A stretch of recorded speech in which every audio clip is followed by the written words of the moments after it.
Hello YouTube, it's me Romain Green speaking. Before we begin with Mutabaruka, I just wanted to give you guys a friendly reminder to remember to donate $1 every month for 12 months to help me grow my corporation in Jamaica. Help support a black-owned corporation in my native country of Jamaica. The link is down below. Thank you. Enjoy this. Have a nice day.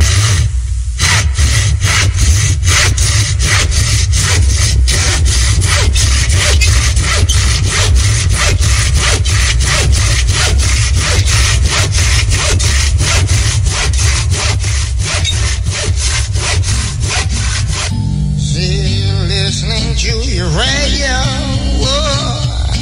cutting edges on your stereo, yeah. Mutabaruka leads the way, so just you let the station play, yeah. Say your teachings got to hold on me, yeah. Well, this is Kimani and you're listening to, Mutabaruka. IRFM. Cutting edge. Whoa.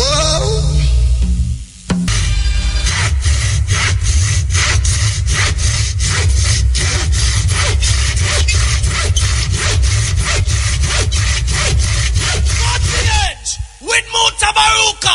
We are listening to our whole meds. You know here. Cutting edge. The edge. The edge. This is the Cutting Edge on IRFM. Carrying you down memory lane. All them tune we hear play was big #1 hits in Jamaica, believe it or not. Including this one here. So they are with you on next Wednesday. Coming down. The Wednesdays in your garden. Yeah. Papa top, sip a sip, Papa top, sip a sip. Sip a sip, Papa top. Beat up my vibes, I know. I play them tune because me want to play some of these kind of tune. You know them way there, yes. We want to heal up. Yeah, we want to heal up some people. Because we want to heal up. We want to heal up Carol. Yes, Carol Reed, who brought some young people down to 5 young the other night. Yes, and we want to yell up the German and the Russian who stay with we till we done, till we lock off the set. Becoming a regular visitor down at Forever Young. So we want to yell them up. We want to yell up my 1 foot brethren who come from Negril. Yes, man say everybody a talk about him now because them hear Mutabaruka play him CD on the radio. Yes, so I yell him up. Yes, brethren. Yes. I don't know how him reach down at West Street there, but him reach.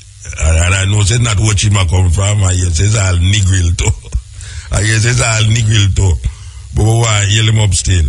Anyway, you know, say things are going and some things are missed out, you know, because you see that plane thing, you know, 40 days it gone now and them not find the plane yet, you know. With all the science and technology where them have, I look for this plane here. As a matter of fact, some I wish country, some New Zealand who are flying some plane over the area, so them see a little basket floating in the water. So them take the basket and go examine it to see if I really the plane the basket come off. But it's like CNN have no other news but that now. I just that them dedicate the whole of CNN now to just figuring out what the hell is happening.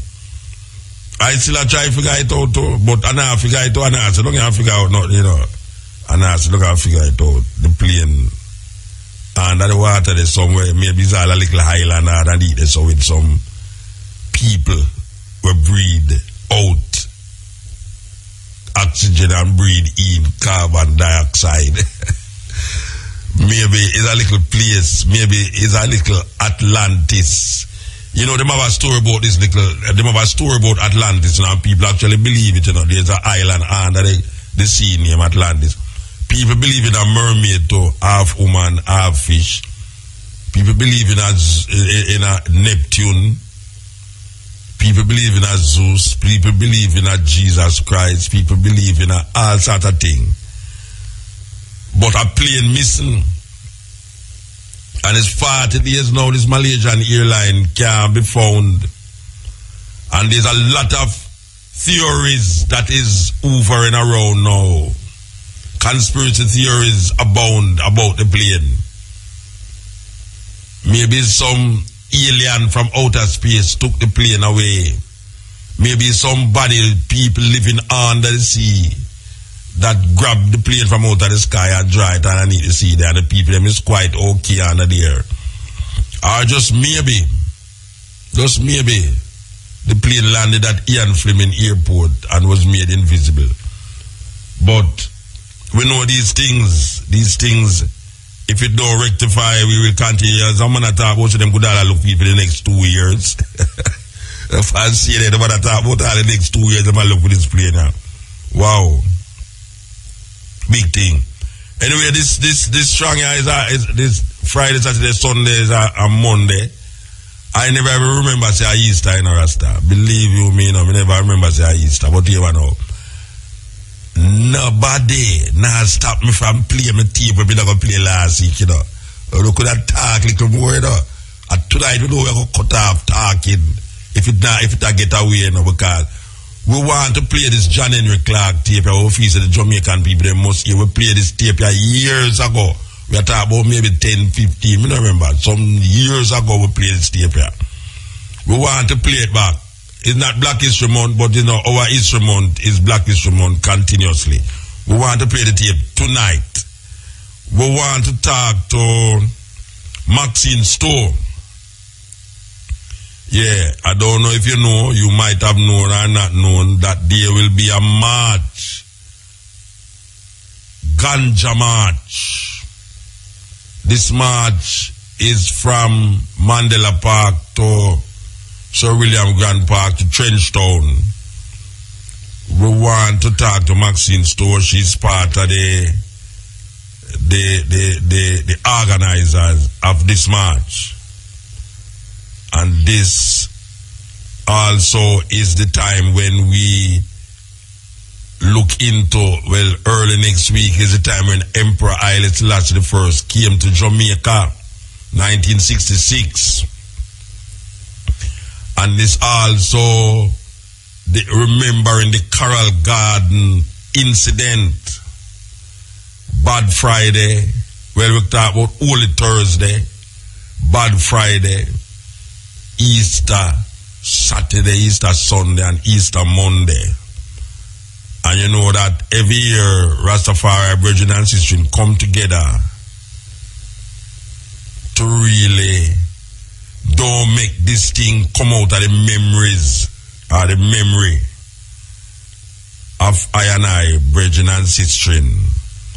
So Pittsford Nyabingi Center is where this anniversary will be held.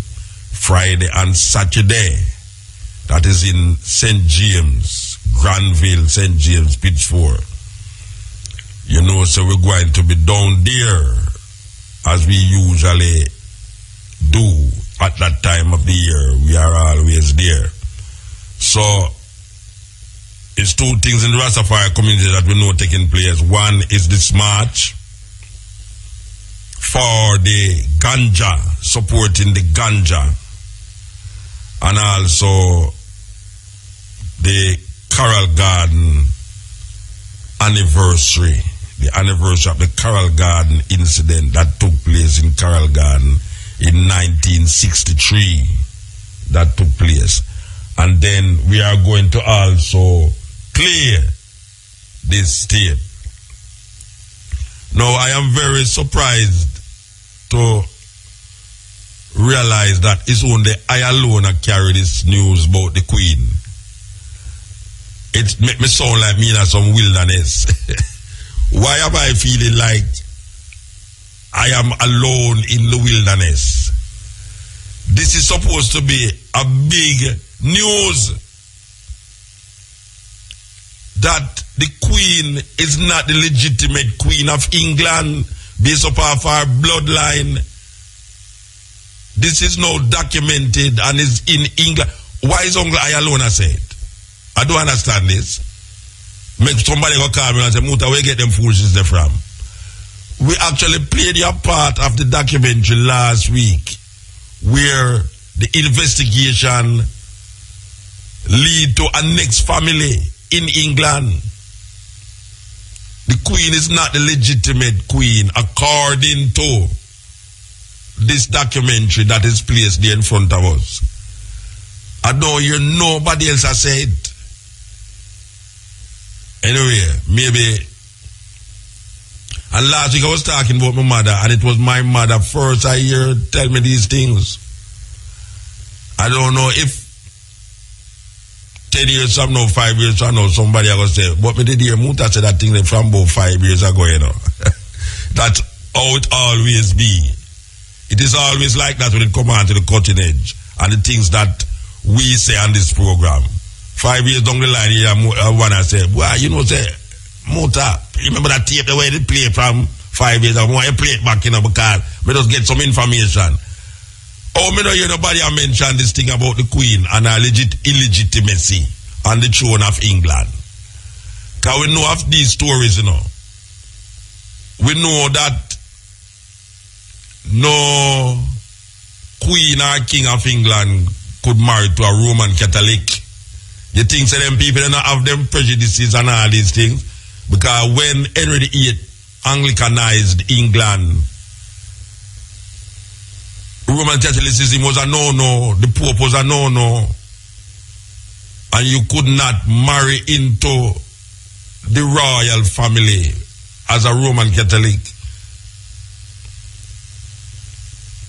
That is a fact. I don't know if the Queen changed it. I think the Queen a couple years ago mentioned this change of religious autonomy by the Anglican Church in England. But the Anglican Church is the Church of England. Under the auspices of a murderer by the name of Henry VIII. And now we are hearing that Queen Elizabeth II is the child of a illegitimate blood that is not supposed to be seated on the throne of England. And we are swearing to the Queen and our successors in the courts, in the police, and in all places that is deemed to be official, Jamaican official. The Governor General is the representative. That means the Governor if the Queen is not the rightful Queen, therefore the Governor General is null and void. I wonder if you understand where I'm going. Them can't afford to make these things happen, though, you know. Because you tell the lie already and you stop the lie on the people, them, therefore the lie is the truth. Because I just saw certain history run the course that way there, you know. You keep repeating it over centuries and centuries, and a man come with the truth, and then now you can't unravel the lie because the lie is so dominant in the minds and the consciousness of the people that when they hear the truth now, it become almost stupid. In other words, why you bring up that now? How that ever change anything? What difference does it make? It's enough thing black people hold on pan. Enough things black people hold on pan. That is a lie. In history, historically, we have been fed so much lies, and we keep regurgitating these lies that it become a part of us, and we don't know that if we start to see through these lies, maybe our perception of events and time and how we place ourselves in time would make a big difference to our social, political, spiritual, and monetary way of life. But we refuse to use history as a signpost so that we can move forward. A people without a knowledge of them history is like a tree without roots. And we grab on to the first thing that come to it, that them call logics. We are defining ourselves to European logics and believe that is only European logics is sensible. And when we move out of that concept, that idea of European logics, it come like say, we're mad, we're crazy. We can see that in the religious belief, where black people hold on a religion to the point of madness, but them don't see it as a madness, because that is how them grab way. Them grab in such a way that the madness that we are in don't seem like madness. It seems like this is the reality. So they put us in an illusion for centuries, because them in the illusion to, but it's not illusion to them. But when you get conscious, you realize they are in an illusion, because they have repeated this craziness for centuries, that them themselves start believe the lie with them a tell. So can you imagine if the liar start to believe the lie that he is telling? Can you imagine the people them who these liars control and colonize and put in slavery? How much the lie will be a very important and significant to the slaves, who when they believe that they come out of slavery because them don't see the chain upon them foot, and don't know say when them foreparents saw the chain, them use chisel and hammer and lick it off. Now you don't have no chain by your foot, you have it by your brain, and you get complacent in the slavery mentality. And because sometimes most of us go to schools of higher learning and we master the European logics scientifically and spiritually, we define ourselves in that logics. And when we start to grasp our reality, the thing that is in our DNA, it look crazy. So we deny ourselves. And Marcus Garvey say, if you have no confidence in yourself, you are twice defeated in the race of life.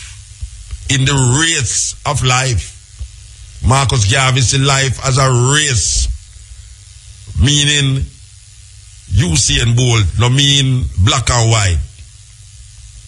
If you have no confidence in yourself, you are twice defeated in the race of life.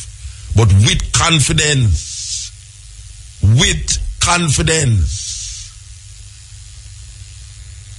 and confidence must be void of illusions that has been placed there by the same guy who enslaved your foreparents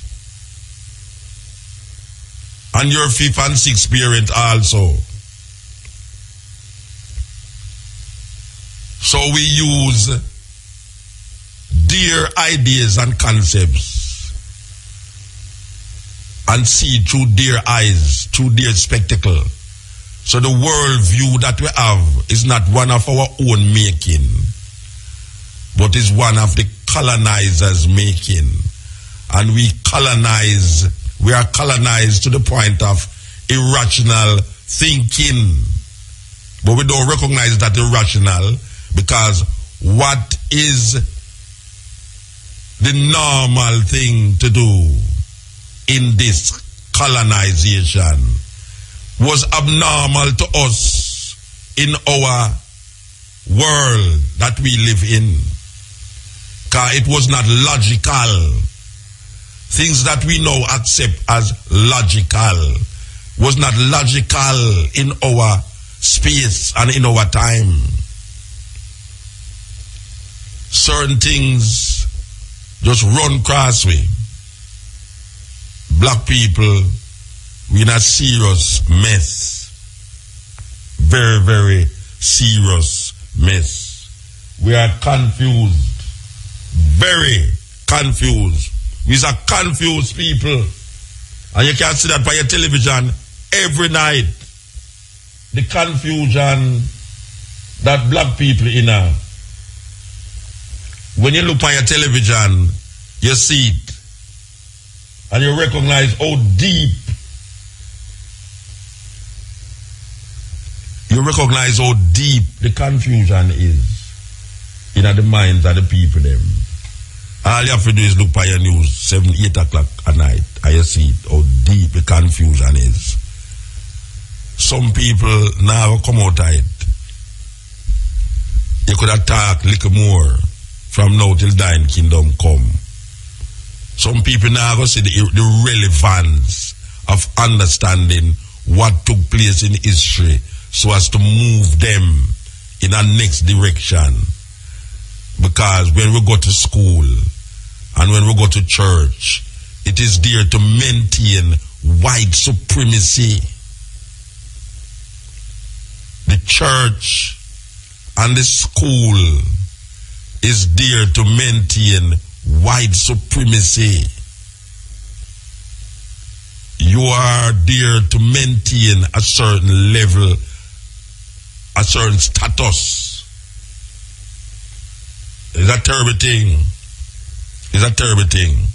IRFM wishes to advise that the views expressed on the Cutting Edge are not necessarily those of the company. Yeah, 1, 2, 3 FM. Thought-provoking. Always smoking. Lyrics like a bazooka. You are listening to Mutabaruka.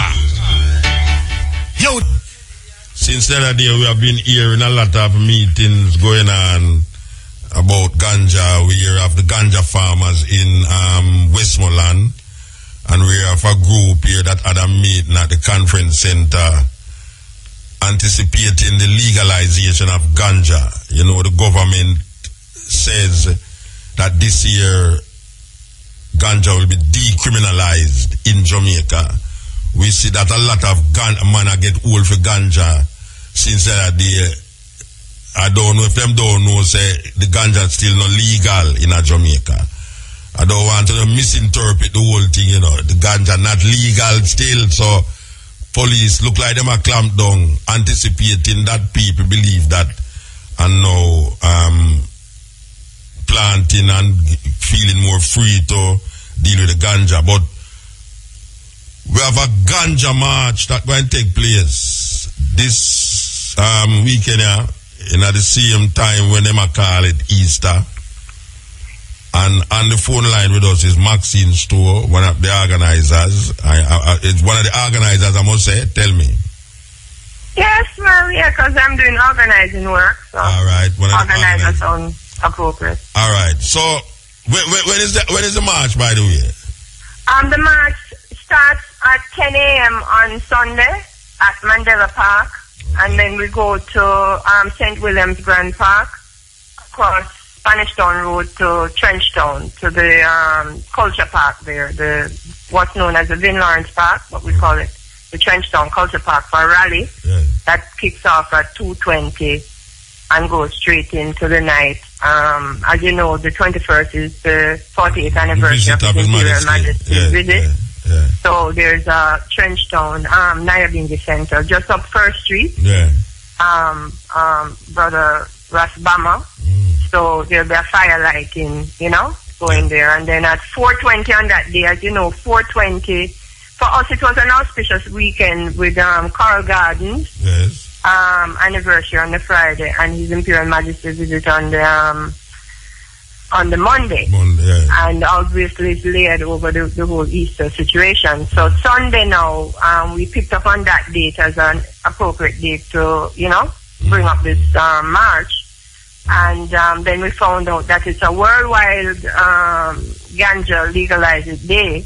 Okay. We're at 420 all over the world, ganja smokers light up. So it just turned out, like when you light a candle, different type of celebration. So for 420, at 4:20 p.m. on Sunday, on the 20th of April, people all over the world light up in support of the legalization of ganja. And this is Sunday you talk about that? Yeah, this coming Sunday, yeah. All right.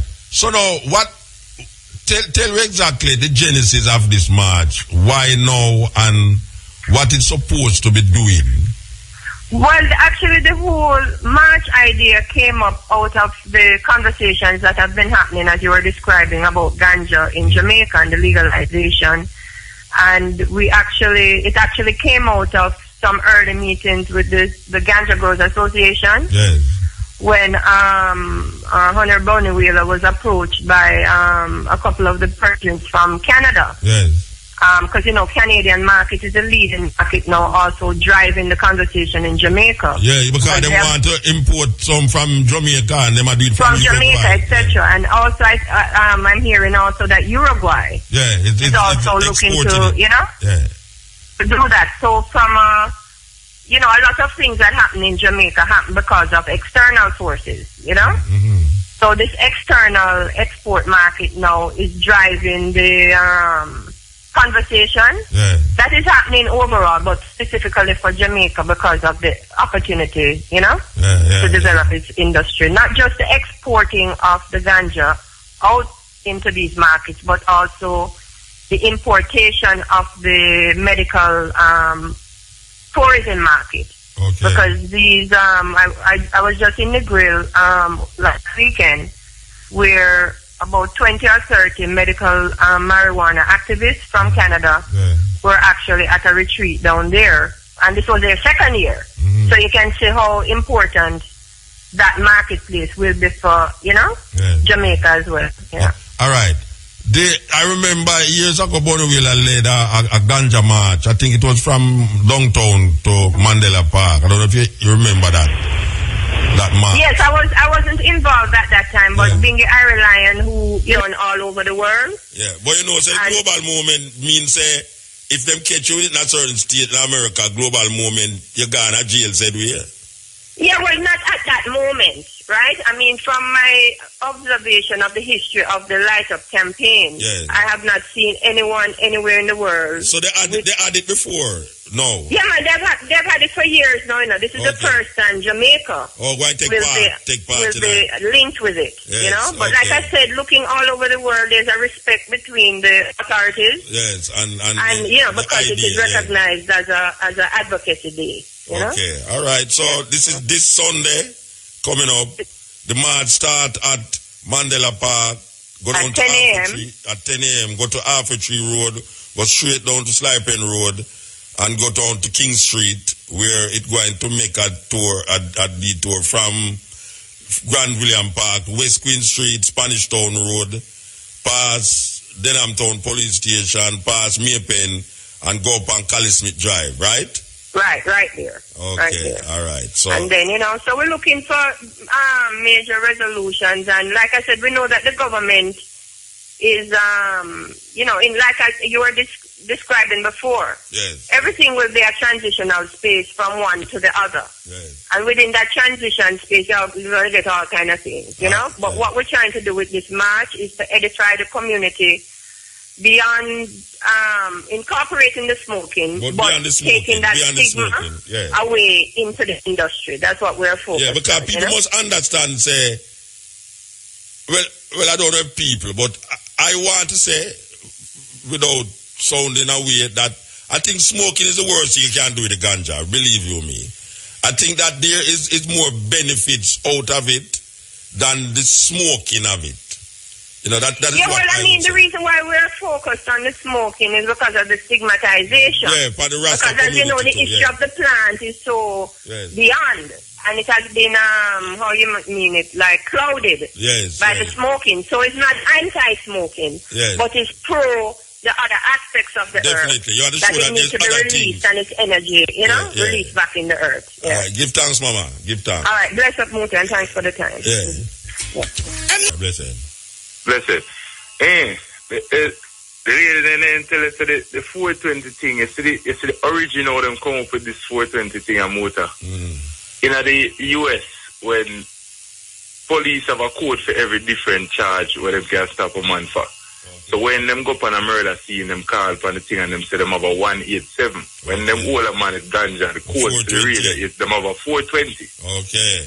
I never So knew that. because of that now, ganja advocates in the US use 420 both the time and the date because America used the month before the date. So 420, April 20th. Them use both the time of the day, 420, as well as the date of the year, April 20th. To advocate for the legalization of ganja. All right, so that is a good education there, so give thanks, brother. Yeah, man, same way, so man. Yeah, man, we love that. Love that. The origin of the 420 thing. We love that. Whoa, yeah. Hello? Yes. Rick is Muta. Blessed man. Yeah, man, first of all, I just thank you, for educating the people about them culture and history. And, to highlight the social, economic, and political problem in Jamaica, and the world. All right, sir. Give thanks, man. Yeah, but the main reason why I'm calling you, Muta, is because recently I sent you an email and a letter. Yeah, man, offering to invest $1,000 in a year to go towards building a capital needed to set up a venture capitalist corporation. Come again. You're going to invest $1,000 where? You. Oh, you're going to invest $1,000 right, in me email you, I'm write a letter, Okay. All right, so explain that now. Explain how that work out. Yeah, man, it's like, it's to invest $1,000 in a year to go towards building the capital when needed to set up a venture capitalist corporation. Okay. To facilitate the development and investing in the expansion of black business, Okay. In Jamaica. So you don't need some other people to put $1,000 too? Yeah. So that me I do online.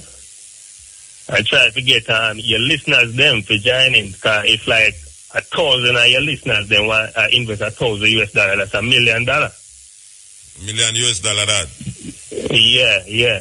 Okay. 100 million Jamaican dollars. So then once you have the money, then you can do something with it in terms of building a company, corporation, farm, in which it will be owned by the investors, and you will be the CEO and facilitate it, organizing the investors into a group.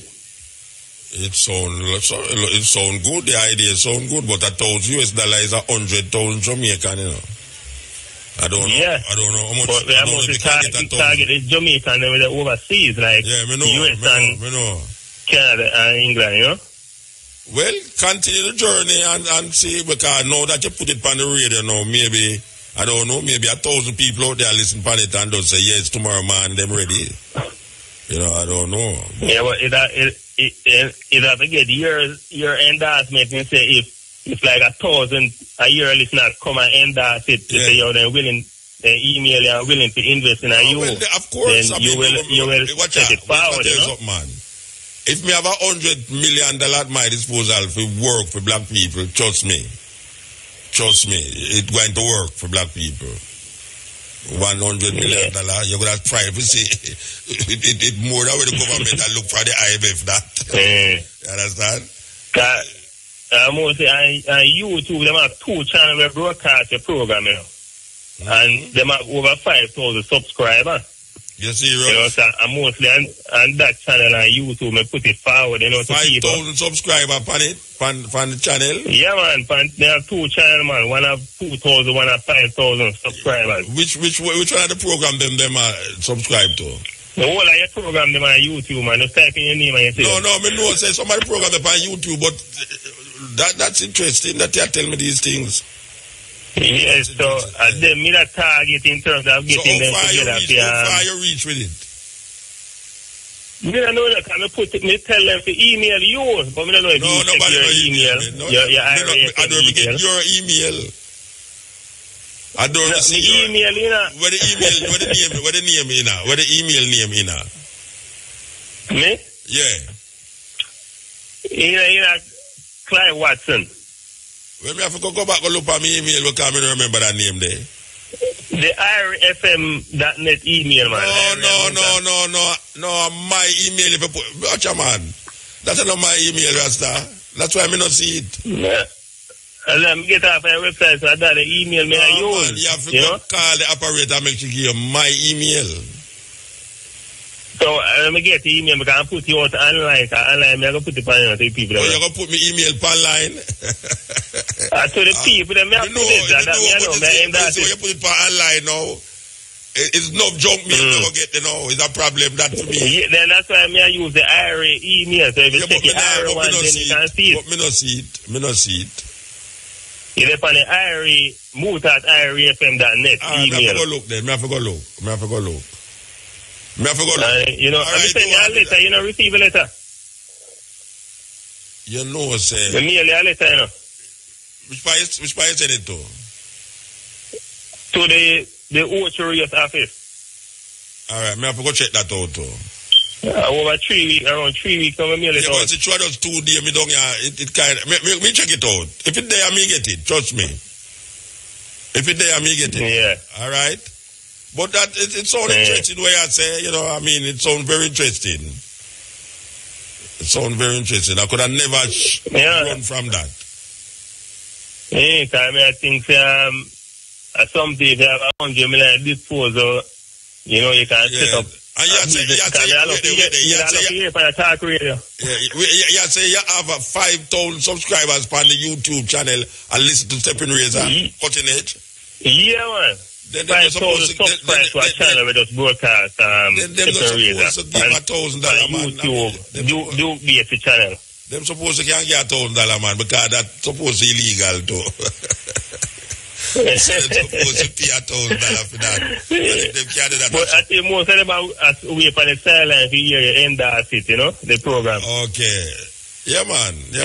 So like if I think a couple people tell me say they email, but you check your email. No, that me not check my email. That me check my email, but me not check the IRFM email. Yeah, the IRFM email. Me check my email. Alright, I'm going to look on it though. I'm going to look on it, yeah? And just keep in contact with me. Keep in contact with me, yeah? Alright, may I get the email from the operator? Yeah, alright. Give thanks. Alright, cool. Yeah, the brethren, that sounds serious. That sounds very, very serious. Very serious. I could have never run from that suggestion. Believe you me.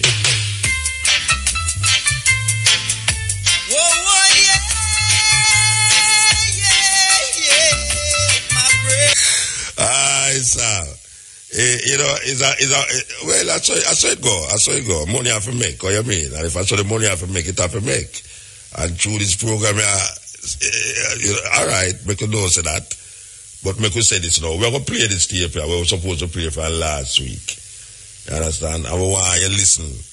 Get Peter matches stick, hold up your eyelid, get some coffee, or start walk up and down in your house. Listen, John Henry Clark, we don't have no friend. We don't have no friend. I was supposed to be here early. They gave me another assignment. They didn't pick me up to go to the assignment. I followed their instructions and waited at the hotel. I would love to be here when I can be more fully in depth on this subject. Because there's a whole lot of illusions about Africa's relationship with other people in the world. There's a whole lot of illusion about our relationship to the religions in the world. And these belief systems that had its origin in Africa, all of them, and there is no exception, turned on African people. I said there is no exception. And there's one thing you have to get through your mind and keep it.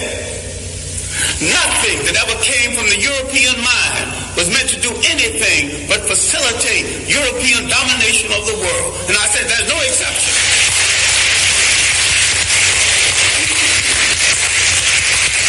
Everything that was brought into this continent, everything, every idea, every so-called religion was meant to dominate and to control. The Arabs had no illusions about it. The Europeans had no illusions about it. You were the ones with the illusions. And yet every element that went into the making of every major religion in the world started in Africa. Why is it that you are so naive? You let people redress something that you invented, sell it back to you, and enslave you through it.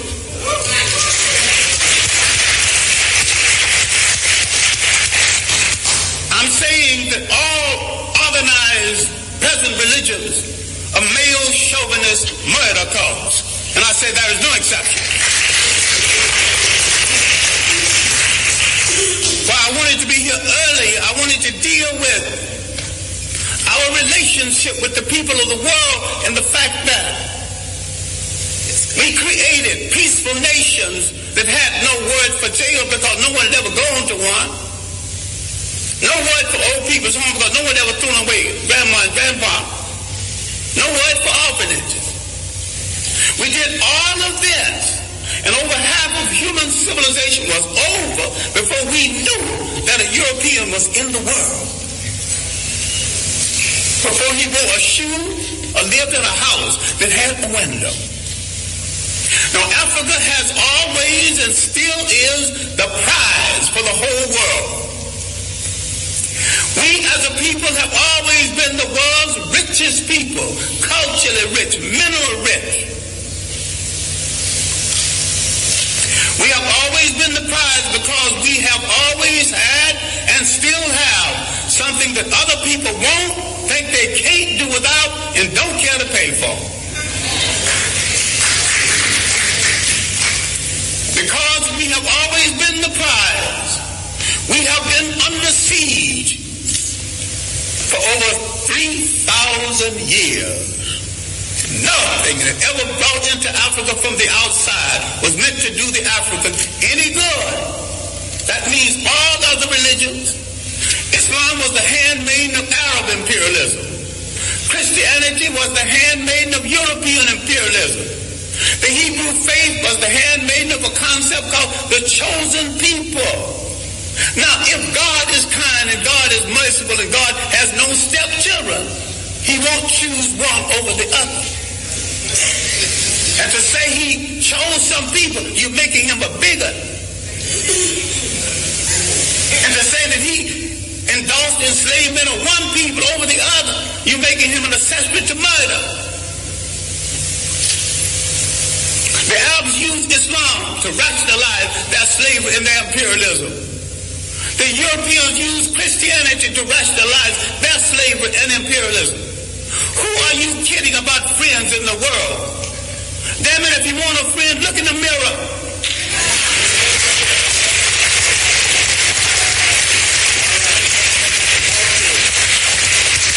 There's 1 billion African people on the face of this earth.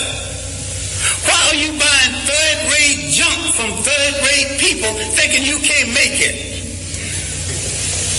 Why don't you at least make a safety pin to hold your child's diaper together? Teach. Who has programmed your mind at thinking you can't make a car? The first man that made a car, they had never seen one previously.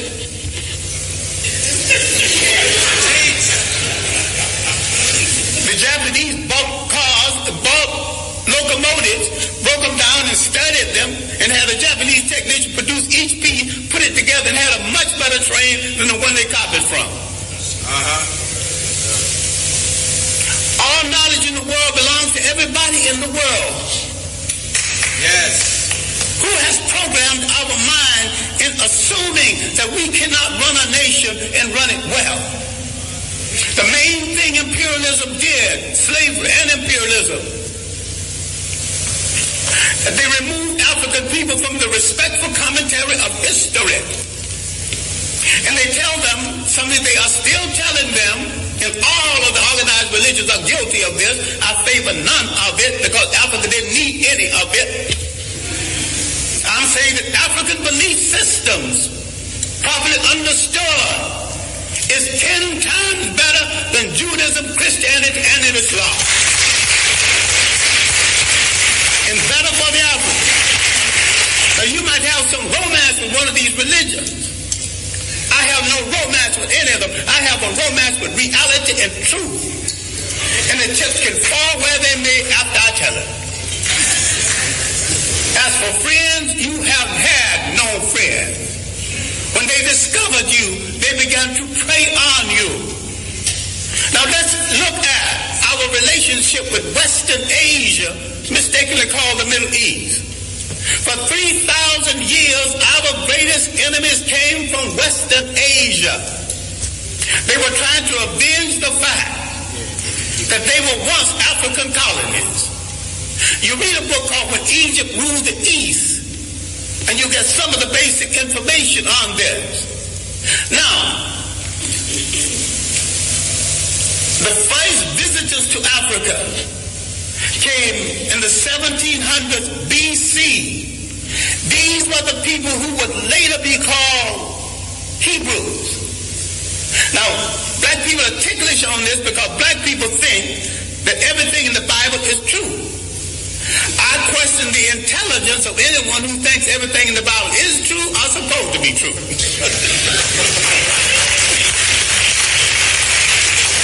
It's allegory, stories told to illustrate a point at a time when there were very few people reading books.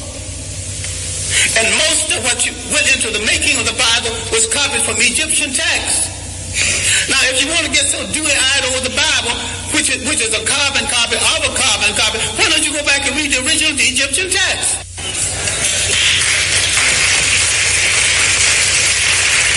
Then you see where all these stories started from. You see where the story of the Exodus started from. Now, you get so dewy-eyed, you actually think there was an Exodus. These people walked into Africa. Why couldn't they walk out? Why did they have to go by sea? Why did they see at the park? If you read Egyptian literature, you will discover that the whole story of somebody parting the sea started with about 3,000 years before the Hebrew entrance. I should not use the word Hebrew entrance, before the entrance from Western Asia. Now let's get one thing straight, because black people are confused about all religions.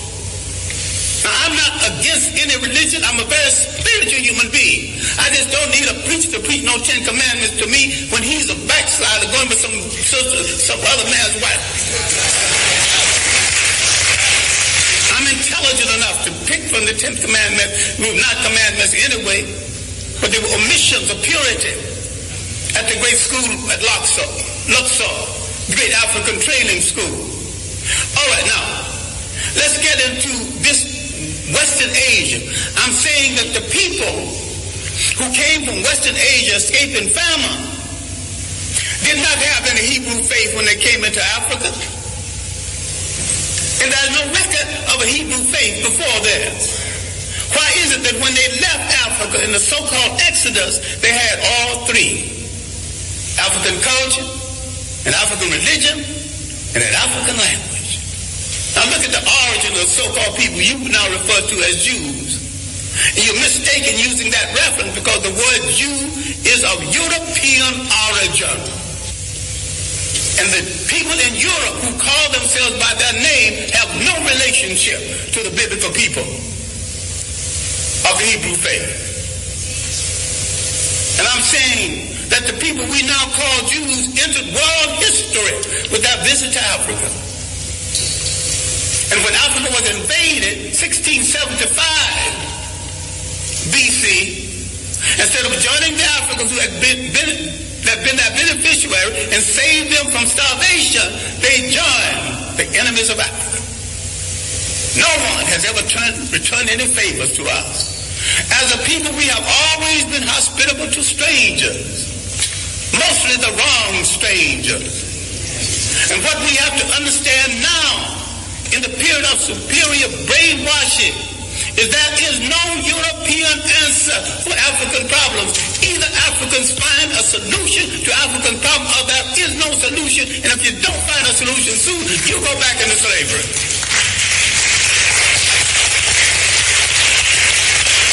We have to stop all of this nonsense about who belongs to what religion when all of them were imposed on us in the first place. We stop all this fight between Muslims and Christians when neither one of the religions are doing them any good or moving them toward independence. All of them are handmaids of conquerors. All of them are religions of conquerors. We were naive when we accepted their interpretation of something that we had all along. I'm saying we need to take a good look at ourselves. I'm not talking about burning churches. I'm not talking about getting rid of religions. Understand me well. I am saying that every single thing that touches your life, religious, socially, and politically, must be an instrument of your liberation, or you must throw it into the ash can of history.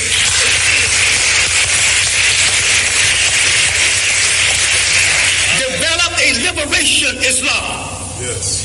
And if you develop a liberation Islam, you have to turn on the supreme slave traders who were in the slave trade 1,000 years before the Europeans, the Arabs. Yes. And most brothers who think they're Muslims are merely Arabists. Forerunners, vanguards of Arab propaganda. The Arabs are not above joining the Jews against black people. In America, they're already doing it in Detroit. In America, they're already doing it in real estate. You got some dewy-eyed thing that you got a friend. I still ask you to look at that mirror. And if nothing's staring back at you that's friendly, then you've got no friend. So this is why you start friends. All right. I'm saying something which you need to reconsider. I'm saying that everything that came into Africa, every people that came into Africa did not come to do Africa any good. Everyone and every religion and every people who came into Africa declared war on African cultures. They began the bastardization of African people, created confused mulatto who didn't know whether he'd be loyal to his mother's people or his father's people. That confusion is still here. The fascination for the color of the conqueror and the fascination to go to bed with the conqueror. Now that's wrong and mean, but it's true. Now, some time ago, a North African leader, Gaddafi, was sending some Libyans to study in Europe. And he told them what any good nationalist would tell students going to study: I'm not sending you to Europe to find a wife. I'm sending you to Europe to gain the technology to come back and make Libya a strong nation, a strong Islamic nation, and a strong Arab nation. And you cannot achieve any of this between the legs of a European woman.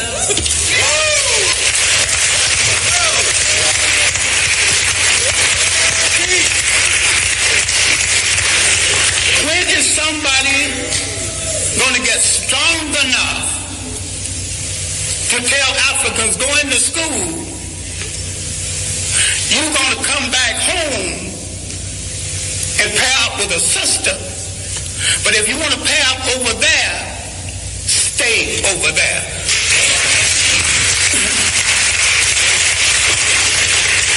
Now, the one thing we have to look at, and I'm sorry, I'm going to have to conclude on this because I've left out a body of information.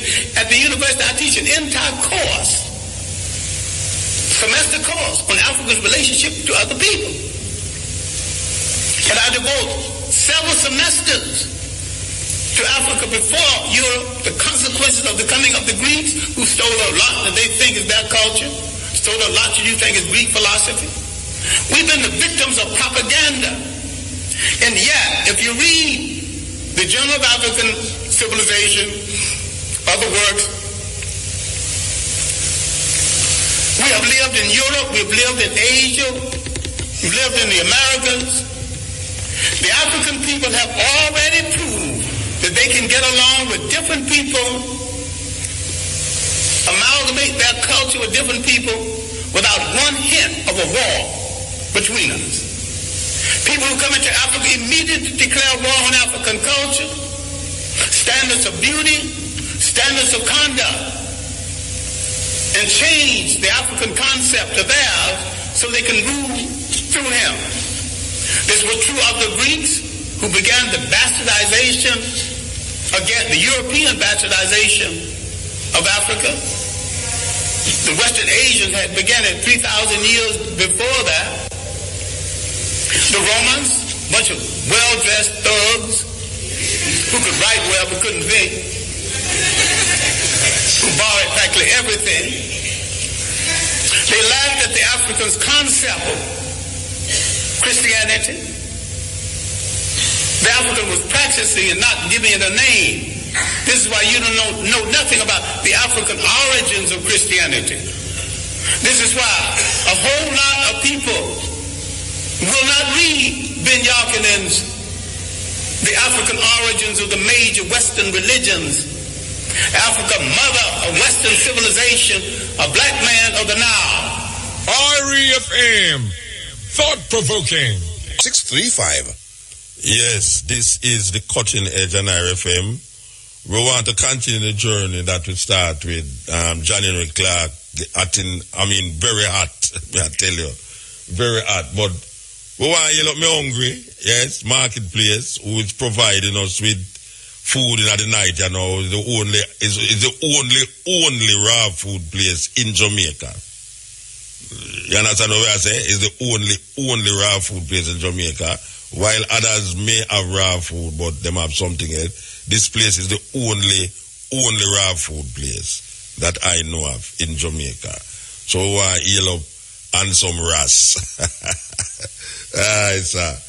Anytime we go down there, ask you and some ras. If you don't, then they walk out. You understand? And some ras, man. Okay, so we are continuing the journey. Who borrowed practically everything. They laughed at the Africans' concept of Christianity. The African was practicing and not giving it a name. This is why you don't know nothing about the African origins of Christianity. This is why a whole lot of people will not read Ben Yakinen's The African Origins of the Major Western Religions, Africa, Mother of Western Civilization, a Black Man of the Nile. Because he's telling it like it is, but you also will not read white radicals who identified Africa as the origin of the great religions of the world, especially Alvin Boyd Kuhn in his work, Who is This King of Glory? And shout out the 3rd century. We have dealt with John Jackson, another radical black historian, with man, God, and civilization. We let some of our great scholars die in hunger, die wanting for friendship. Now, having devoted my greater portion of my life to scholarship and teaching and digging up information on African people and trying to make African people face reality, I have often said, a point that I wish you to consider, I didn't have to do it. I chose to do it. And if I had to do it over again, I would do it better. But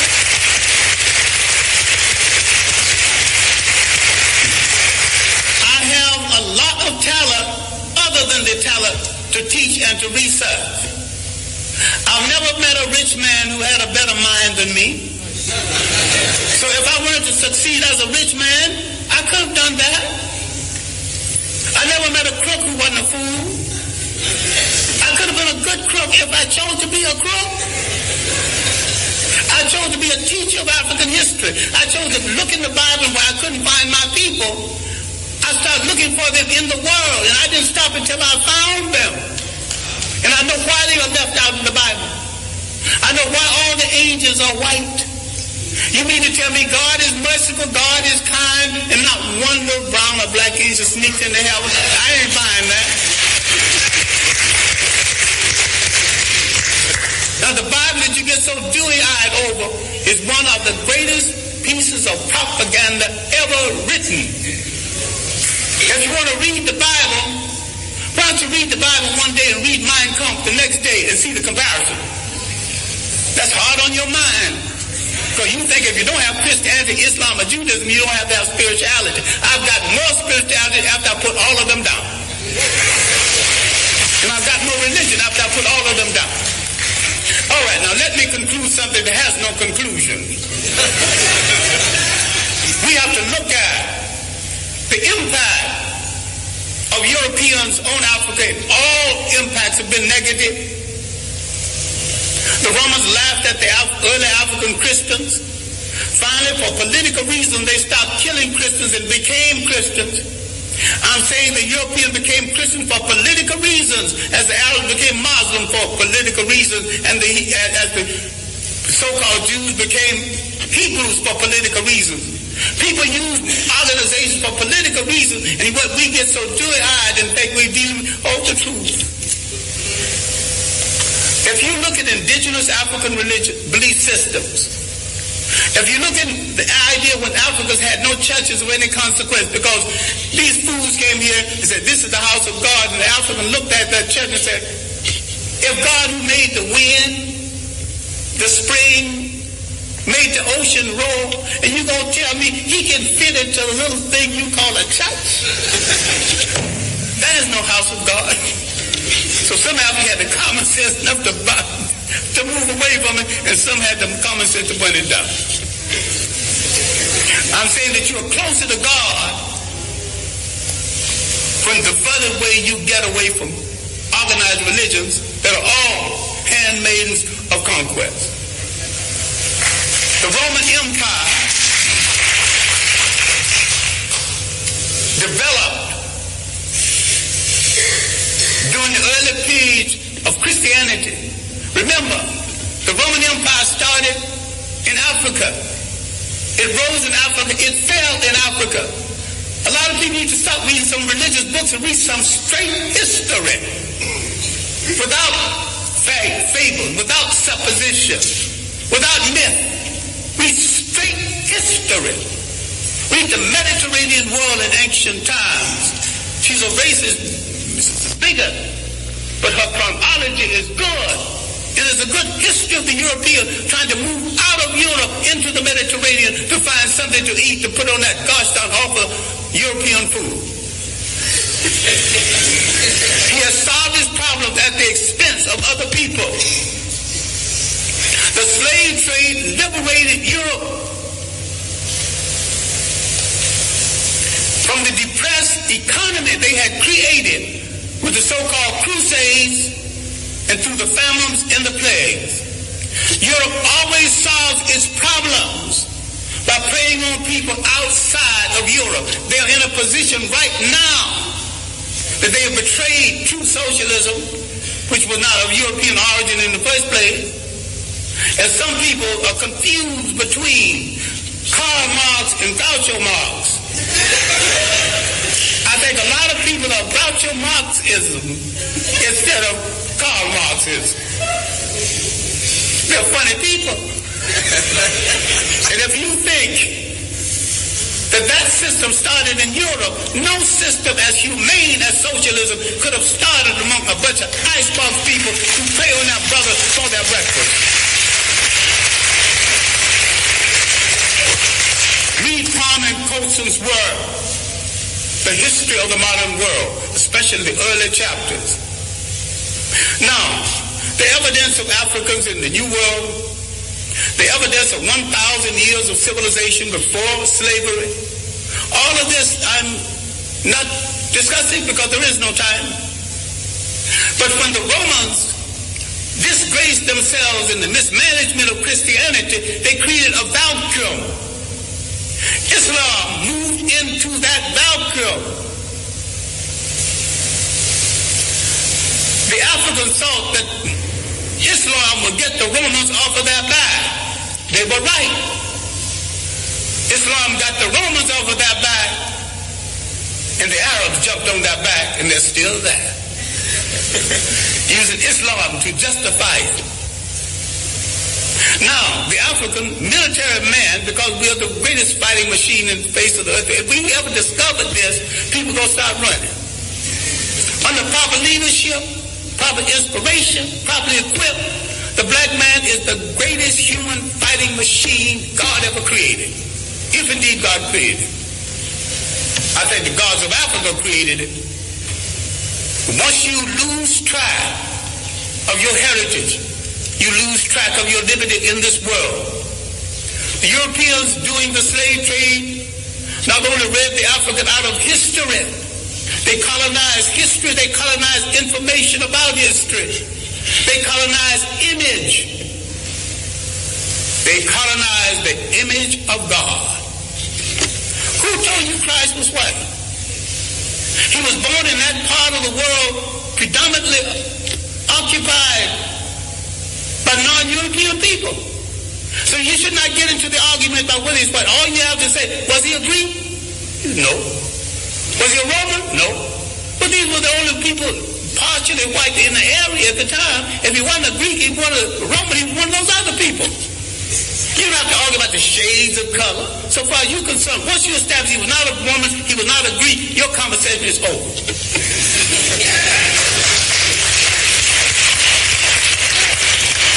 If somebody else want to argue about his shade, well, that's their problem. Then if you got a problem with color, then you got a problem with your mother and your father. You have insulted your mother and your father if you don't like what they gave you. I wear mine like a badge of honor. I dig it. I wear it well. All right. Love it.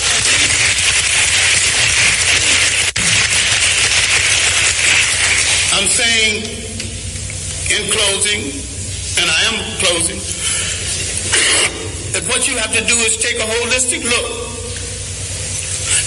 Not only at your position in the world, but your potential in the world. You have to learn how to convert everything into an instrument of liberation or leave it alone. You have to realize there were no Greek fraternities and sororities until they were introduced to secret African societies. People get all dewy-eyed over something that was imposed on them in order to control them. Without understanding that, that's another imperial effort. So it bothers me, and although I have good personal friends who are Muslim, that not a single Muslim scholar have dealt with that 1,000 years of African independence before slavery and how the Arabs from the north systematically destroyed these nations. It did not occur. 1591, from Morocco, an army was launched against these great independent nations in inner West Africa. These were great states. And because of poor communication between African and African, there was enough armies in these states to march down to the coast and to drive every slave trader into the sea. But the communication between African and African was so poor. Even today, the East Africa is not too clear about what's happening in West Africa. And nobody knows what's happening in North Africa because the conspiracy to hold on to Africa is happening in South Africa and in North Africa. So the whites in South Africa willing to play a part, and the pseudo-whites in North Africa willing to play a part. In all this world, you have no friends. But if there are a billion of you on the face of this earth, scattered all over the world, what do you need with a friend other than yourself? Why can't you turn inward on yourself and say, I will wear no clothes I don't produce. Start with your underwear. I wear no shoes that's not made by a brother. You're creating a shoe factory, employment at once. Start buying aeroplanes, break them down and study them, later on make aeroplanes. What this whole thing is about is the restoration of confidence. It has been the role of these handmaidens of colonialism to destroy your confidence in yourself. You don't believe that you can look like a god. You don't believe a black father in your home. is to some extent a God. That doesn't make the black woman less than a goddess. Because we produced the first human society that recognized and respected the female God. We produced the first human society that said you can't be a king unless you got a queen. You can't be a god unless you got a goddess. So you can see all of these social ills that people are defending now, none of it started in our countries. I defy anyone alive, and those who want to come alive, come back and prove me, I invite them too, to show me one single case of sexual deviance or maladjustment any place on the African continent before the coming of foreigners.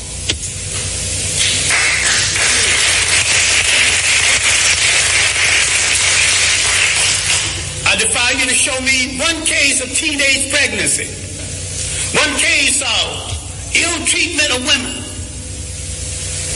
We got confused with someone else's ideas, someone else's concept and definition of us. What we have to understand is that faith has not spared us for an idle reason. A whole lot of people who've been hit less than us are extinct. What is there in us that made us strong enough to take this heavy blow? 500 years of slavery, one way or the other. Slavery, neo-colonialism. What made us strong enough to survive? What is faith saved us to do? And inasmuch as we gave the world its first humanity, faith has saved us to give the world its last humanity.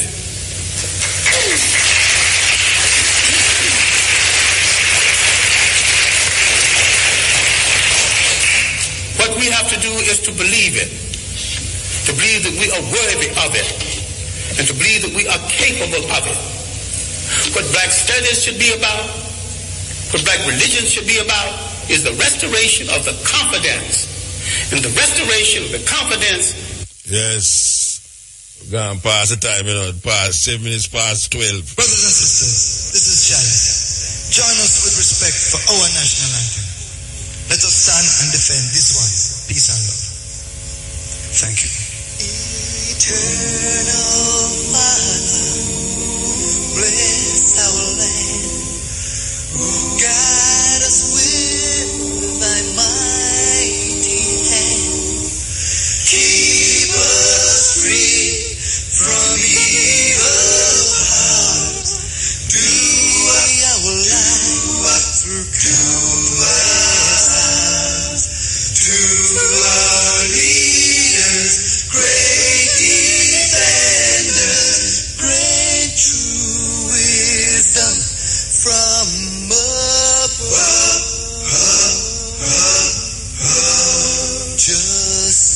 Justice, truth, be ours forever. Jamaica, land we love. Jamaica, Jamaica, Jamaica, land we love.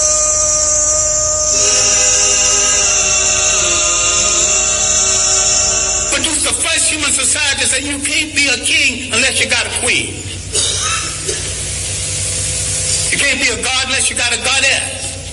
So you can see all of these social ills that people are defending now, none of it started in our countries.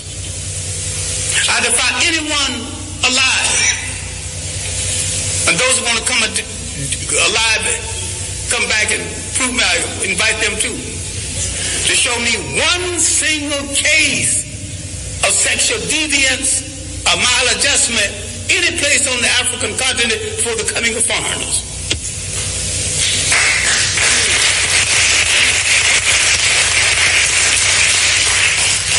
I defy you to show me one case of teenage pregnancy, one case of ill treatment of women. We got confused with someone else's ideas, someone else's concept and definition of us. What we have to understand is that faith has not spared us for an idle reason. A whole lot of people who've been hit less than us are extinct. What is there in us that made us strong enough to take this heavy blow? 500 years of slavery, one way or the other. Slavery, neo-colonialism. What made us strong enough to survive? What is faith saved us to do? And inasmuch as we gave the world its first humanity, faith has saved us to give the world its last humanity.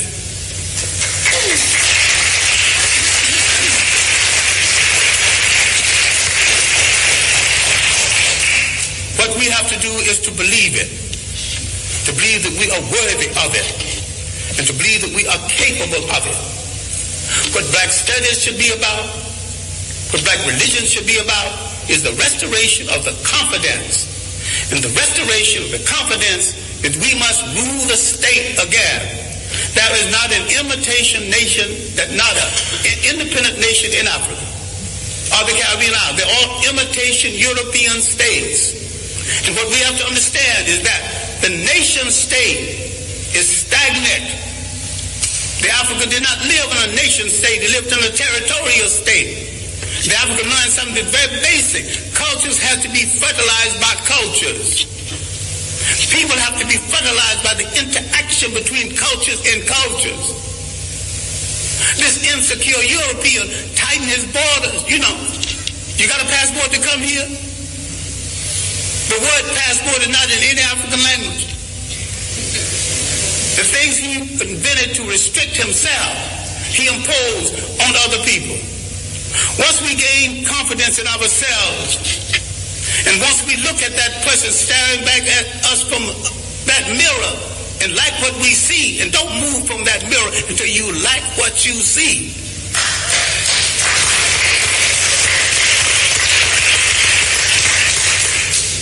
Then, in coordination with other African people throughout the world, we will give the world a new lease on life. We will turn to all of our people and not one part of them, because we came from a matrilineal society that respected women to the point the lineage came down to the female side. We must answer the call of the great African-American poet, Margaret Walker, who said, "Let the dirges end. Let a new peace begin. Let us write a new covenant for the freedom of ourselves in the world." African men throughout the world need to step forward and answer Sister Margaret and say, "Sister Margaret, we have heard your call. And because we have never been a society that excluded women, with our women at our side, we are ready to pick up the challenge. We are ready to start a revolution that will change the world. We won't get ready tomorrow because tomorrow's things are left to tomorrow. We will start our revolution right now, and we will start it with ourselves." Thank you.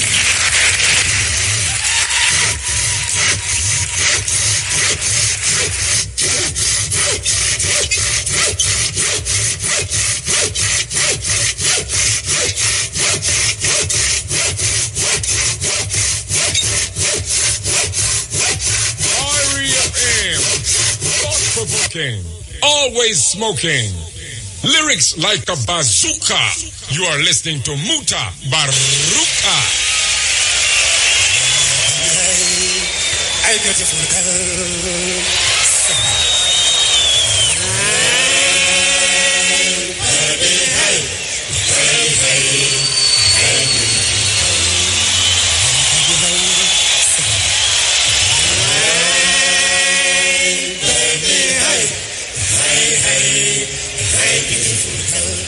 Come on, to kiss me. Come on, to kiss me. kiss me, nice, nice. Behave for them going, don't you kiss me, nice, nice. Behave for them going, come along, come along, come along. You.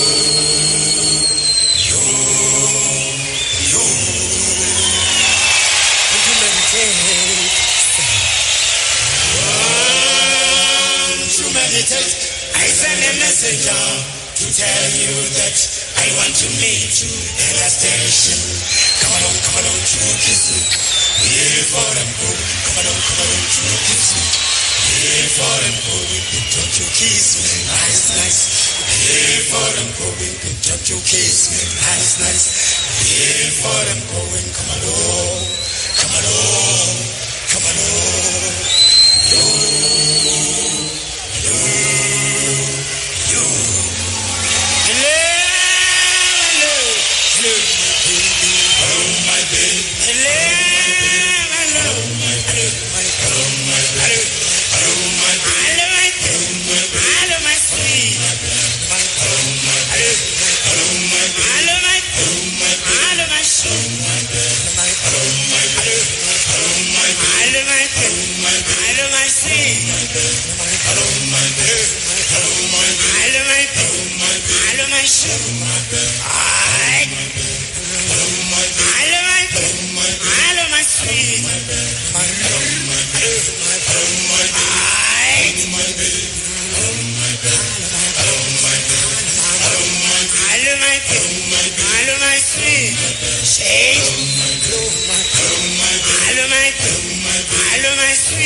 All I'm saying is hello, my baby. That's all I'm saying in the saga. It sounds so sweet. Lady Smith, Black Mambas out of South Africa. What can I say about that lecture given by John Henry Clark? I mean, I know, say, people who did want to sleep, wake up. Yes. I know, say, people who did want to sleep, I say, well, I can't just listen to part of this thing and go to my bed. I know, say, them couldn't sleep. Believe you me. The man has said things, serious things too, where we need to rivet it in our ears and in our consciousness. Because as I did talk before I played this tape, this idea of illusion and not knowing is an illusion is a serious thing. You see, if we didn't know it was an illusion, then we could have used it and know it's an illusion, but we are using illusion like it's our reality. And we fashion and shape the illusion in our consciousness to the point where all when we don't see the colonizer, we behave more like the colonizer than the colonizer himself. And we can see that in the political system. We can see that in people who feel like say them have it more than some other people. History is a landmark. No one wants to stuck in history or not. Nobody ever get stuck in history. But history teaches us many things about what is happening today. And what is happening today is because of history. We have a favorite saying that we always say, I am my ancestor. If it wasn't for my ancestor, I wouldn't exist. And if it wasn't for I, my ancestor would not exist. So it's a reciprocation of the consciousness that is I. And we elevate that consciousness in the realms of historical references. Because nobody in history that we refer to is here now to tell us. But because we have taken over, are taken on that mantle of our ancestors, we can now relate that history to our children and our children's children, and even to ourselves. Black people have to recognize how important it is to do away with these ideas and thinking that has colonized us for 500 years, that has done nothing but put us more in the quagmire of hatred for ourselves and hatred for others. And who want to walk around with hatred in them thinking, and who want to walk around with hatred for other people. You don't want to do that. Who want to walk around hating your brethren or your sisterin, the dogs and the cats, the cows and the birds, the flowers and the bees and the trees? Who want to walk around with that? We have to elevate the self. The elevated self is the self that is not touchable, but it transforms your perception of understanding who you are and what is your purpose and what you are supposed to do to make life more meaningful, not only for you but for others around you. Black people need a self-examination that only can come through the recognition that we are brainwashed. We are brainwashed. We are filled with hatred for ourselves. We destroy ourselves every day, whether with food, whether with each other, or whether with others who are not each others. It's a terrible thing we find ourselves locked into. We have to wake up. Wake up of our Africanness. Because most of us is stuck in the Solomon and David story. Because we feel that give credence and validity to our spirituality that is defined even here in Jamaica as Rastafari. We can't really say and understand that what we are saying in a Jamaica is gone beyond Solomon and Sheba, gone beyond David and Goliath. And that we have to recognize when there was no religion, we had a divine connection with self, a spirituality that defined itself through our everyday living, through our love for nature and things that include living and unliving, animate and inanimate objects. We share a certain connection with them. But we lose that because we now define ourselves through a condition and a situation that has nothing to do with the reality of our existence. And most of the things that we believe is placed there by the invaders, as you hear John Henry Clark talk about the conquerors, the colonizers. We have to return to the source. The source. When the source was the idea of nature and respect for nature. And most people who hold on religion don't have no respect for nature. You hear them talk about God. And the God where I hear them talk about don't have no respect for nature neither. Because him send a flood and wipe out every living thing that was not in the ark. Children that was born and children that was unborn was wiped out. The biggest mass murder in history. From an entity that is supposed to be all-knowing and knows a man's heart is corrupt from them was created. And if I create a something that was corrupted from the beginning, why would I want to sell a flood if you wash with these people and then start over the corruption again? I don't know about no all-knowing in that. The all-knowing supposed to did know, say, this was what going to happen and prevent it rather than go through this mass murder. I wonder if it's a dice throwing game this supposedly God is playing on human beings. It would appear to me like this is a dice throwing game of going. A game of dice throwing. Heads you win, tails you win. This is a cutting edge.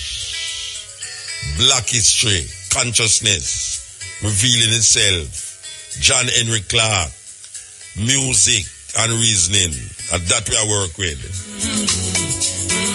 It's ill. Yeah, nighttime Muta. Blessed man. Yeah, man, I'm the thinking man this side, yeah. Okay. You know, when Muta, me a 65-year-old. I see when me a boy, we remember some picture where them used to show. One particular one I like when them call some people with wings come out of the sky with swords on them hand. They call that Judgment Day. Okay, I'm a Gideon. Yeah. Well, never look a poem for deep to address that, you know, move. Yeah, but you have to, it's not a long poem like the last time. No, man. Yeah, because we have enough advertisement that I forgot through, you know. All right, let me run it. This poem is called Picture, Picture. The aim of this composition is to revisit the images that were projected to our ancestors. Here we go, picture, picture. I say picture, no picture. Yes, picture. Well, I no picture. Picture, no picture. No picture. Well, I yes, picture. Because I'm still a picture, the picture that them used to feature. Preacher, preacher. Yes, preacher. What about the images you used to feature? What about the things they used to teach me, teacher? Creatures that brings out of the sky, them a fly. With sword in a hand, them a descend upon the land. Preacher, preacher, yes, preacher. Then they needed early, but now them late. So no expect them to fermentate. Nothing never ever lasts forever. So might as well you scrap your endeavor. From them the image may have to migrate because they can't afford to lose my faith. I say picture, no picture. Yes, picture. Well, I know picture. Picture, no picture. No picture. Well, I yes, picture. Because I'm still a picture, the picture that them used to feature. Preacher, preacher. Yes, preacher. When make you stop feature the images you used to feature. Yet I teach the same things to me, teacher. Preacher, preacher. Yes, preacher. What about the snake with it talk to Eve? And cause Adam forget this sea. Preacher, preacher, yes, preacher. The youth them say them shock and amaze. Oh, people used to gaze in a sword fight days. But nowadays this gun them a free. So them the creatures would have to flee. Preacher, yes, preacher. Might as well you go deliberate. About them the images you need to update. If I was you, tell you what I would do. Instead of sword, I would have give them chopper. Take off the wings and put them in a helicopter. And me say, picture or no picture? Yes, picture. Well, I no picture. Picture or no picture? No picture. Well, I yes, picture. Because me still a picture, the picture that them use to feature. Yeah, Muta is that. Yeah, man, you need to go out there this poem World Festival, man. You know, go up there, Portland. Next week, Sunday. Yeah, I want to tell you, me have it right from the board, April the 27th, Portland. Yeah, April 27th, yeah. Yeah, boy, Muta, me like the day. Them have something named, Mike. Open mic, you know, where you can go on, even though you're not on the posters and all them there. Yeah. Which part you live? Which part the man live? I'm in Spanish Town area. Them call me Spally. Spanish Town area. Remember the poem where you read the last time there, but we just want to tell you about this thing here. We'll happen next week Sunday. You know, I mean, you say you have it on the board still, but if you try to make it, we have to remind the people them that next week is the which part you say in a Portland? Oak beer. On the beach, right on the beach, right on the beach. All right. Yeah. All right, me hope to see you in a Muta. Yeah, man. Me go up there, man. All right. Yeah, man, me know that, man. Me hear you talk about it. Yeah. All right. Anytime you see me, I'm making note of the thinking, man. This. All right. Give thanks. All right, God bless you. By which person? You understand? But now, here's this evangelist on the television now. He's agreeing that Moses never write Genesis, which is really complicated issue word there. He says Moses write Exodus, Leviticus, Numbers, and Deuteronomy, but he never write Genesis. Here theme conversation now. Him say Adam write Genesis. I tell you, say I think they can. The man says Adam write Genesis. The first man, you know. Right, you know. Can you believe that? This man supposed to be the first man, you know, as him write it. When other people tell you say Adam was not individual man. Not even in the Torah, they might show you. In the Hebrew translation, Adam is not a one man. But this evangelist now, very so-called articulate in examining the information that is presented. Is telling me that, well, you know, Moses write the 4 books, but it's not Moses that write the first one. As a matter of fact, is Adam write it. Where the hell did Adam get the understanding about writing? Figure write book. I mean, I forgot. God gave it. That is what they usually say. When them can't explain certain things, them invoke God. Anyway, the reason why I said it, you know, is to show you how we did have our thing going quite okay until somebody come and lick it out away. And then everything get mixed up and confusing. Everything. Yes. Yeah. Muta night. Night, sir. Right, here we are going on. Soon get married and thing, you know, so I can't and heap of stress, but now I have to you soon get married? Yes, man. So your wife has stressed you? Yes. And you soon get married and your wife has stressed you? So, yes. So why you divorce your wife and go marry the person who you are going to get married to? Alright, here we are going on. You see where the book them, because I know really that they want to explain, but as a company Bible thing, no man ain't give no dominion over the Bible. You understand? Who you believe so they get the dominion over the Bible? Dominion? Yeah. What dominion mean? What dominion mean in other context? Ownership over a thing. Dominion mean you own a thing. You have ownership over a Bible. Dominion no mean ownership. What do you mean? When you have dominion over a thing, what do you mean? Brethren, dominion no mean ownership, Rasta. But for the purpose of your conversation now, who get ownership over the Bible? Yeah. Who get no man never get no ownership, you know, like Moses and Ezekiel are with them or name. They only contact, but they know them are rightful Alright, so who own it? Who own it? The lamb, man. Which lamb? Revelation 5 Muta. Which lamb you talk about? Which lamb? Tell me. Revelation 5 say, weep not behold the lion of the tribe of Judah, the root and offspring of David. No, man. The book. Yeah. And he said, and no man in heaven and earth was worthy to open the book and to lose the seal. Neither to look there and one of the elders said, and one of the elders said to me, weep not. Behold the lion of the tribe of Judah, the root and offspring of David, that prevailed to open the book and to lose the seal thereof. So who is the lamb then? Now the lamb, the Bible says. Who is the lamb? And that me ask you, who is the lamb where you are talking about? So me I tell you, the Bible never tells Moses or no man. So me ask you, who is the lamb? The lamb. So that me ask you to help me. The lamb. No, wait, no man. Wait there. Are you bring up both lamb, you know? And you say the lamb is the lamb who in the Bible. And that you tell me that. So who is the lamb in your definition of lamb? Who is the lamb? Because me know lamb as an animal, you know. Me know say a lamb is an animal. So if it's the lamb who own the book, me don't know. So me ask you in your definition, because you bring up the argument who own the Bible. And you say the lamb who own the Bible. Who is the lamb? May I have to go to some scientist? No, wait, no, Brethren. Oh, you bring up conversation. That's why your wife are left you, you know. Me ask you, who is the lamb that you talk about? When you quote Revelation 5 to me, who is the lamb that you talk about? May I just say lamb now, see? Yes. What we are talking about, you know?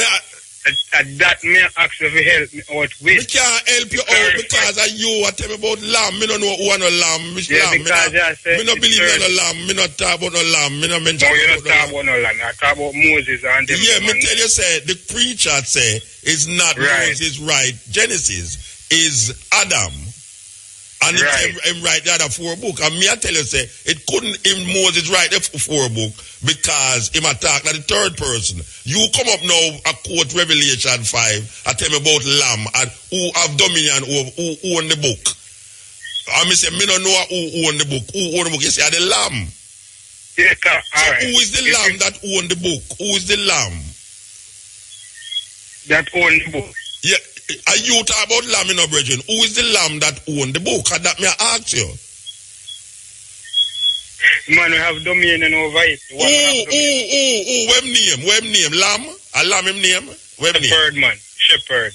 Where a shepherd him name? Yeah. And so when first name is? All right. Where you laugh at? Where you laugh at? They don't tell me one name, you tell me shepherd, you tell me lamb, you tell me shepherd. Well, it's a name you're going to tell me now. Dog and pig, goat. Where you tell me? Shepherd, then if you take lamb, would that be sheep then, don't it? I don't know. Lamb, so is that sheep own the Bible then? Is that sheep own the Bible? Yes. Okay, all right. Sheep and shepherd. So the sheep, where the sheep there? They are your farm? The sheep. The sheep, yeah. May I ask if they are your farm? Yes, man. Because mine come kill it and make curry goat, you know. No, I want a chicken back with curry, man. No, we make curry goat too. We curry goat. Jamaican people love curry goat and rice. And if you have one lamb up there talk about him own Bible, we'll come up there, come kill him.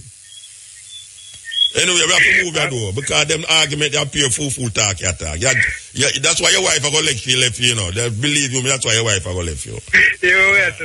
No, we're not saying nothing else. We're not saying nothing else. We're not saying nothing else. Asthma is a serious disease that affects young and old. It causes the airways in your lungs to get... Yeah. Yes, sir. Yeah, man. I'm DJ Kevin Alabama. Yeah, wait a man. We're there. I'm here, man. How you do, sir? Well, we're there. I got you. We'll try a black consciousness. Yeah, that reason within the spirituality. With the fun. Yeah, all the while that to the fun. Yeah, man. Yes, so we are saying now, the brother that we put up the YouTube video them, one brother out of England named Duke BC, you know? Okay. And yeah, one next brother out from Oregon named Romain Green, but it could still come out and you miss the live feed, you can tune in and listen back. But we have a complaint still, you know, the online login now work tonight. Oh? Well, you have to go complain to IRFM about that. We call him already, man, can you know, say, step cut in and that's why we're there. You know, so you're not saying you want to you tell that to the brethren?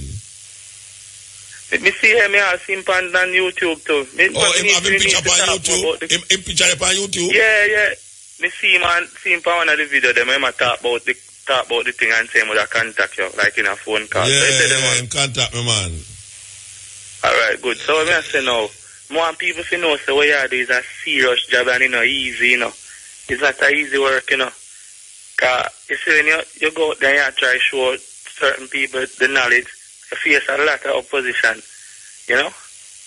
You try to talk to your friend and your close one them and examine and scrutinize this religion thing, and it's like a fight. But you know, your man just say what you say and you're gone and you go through.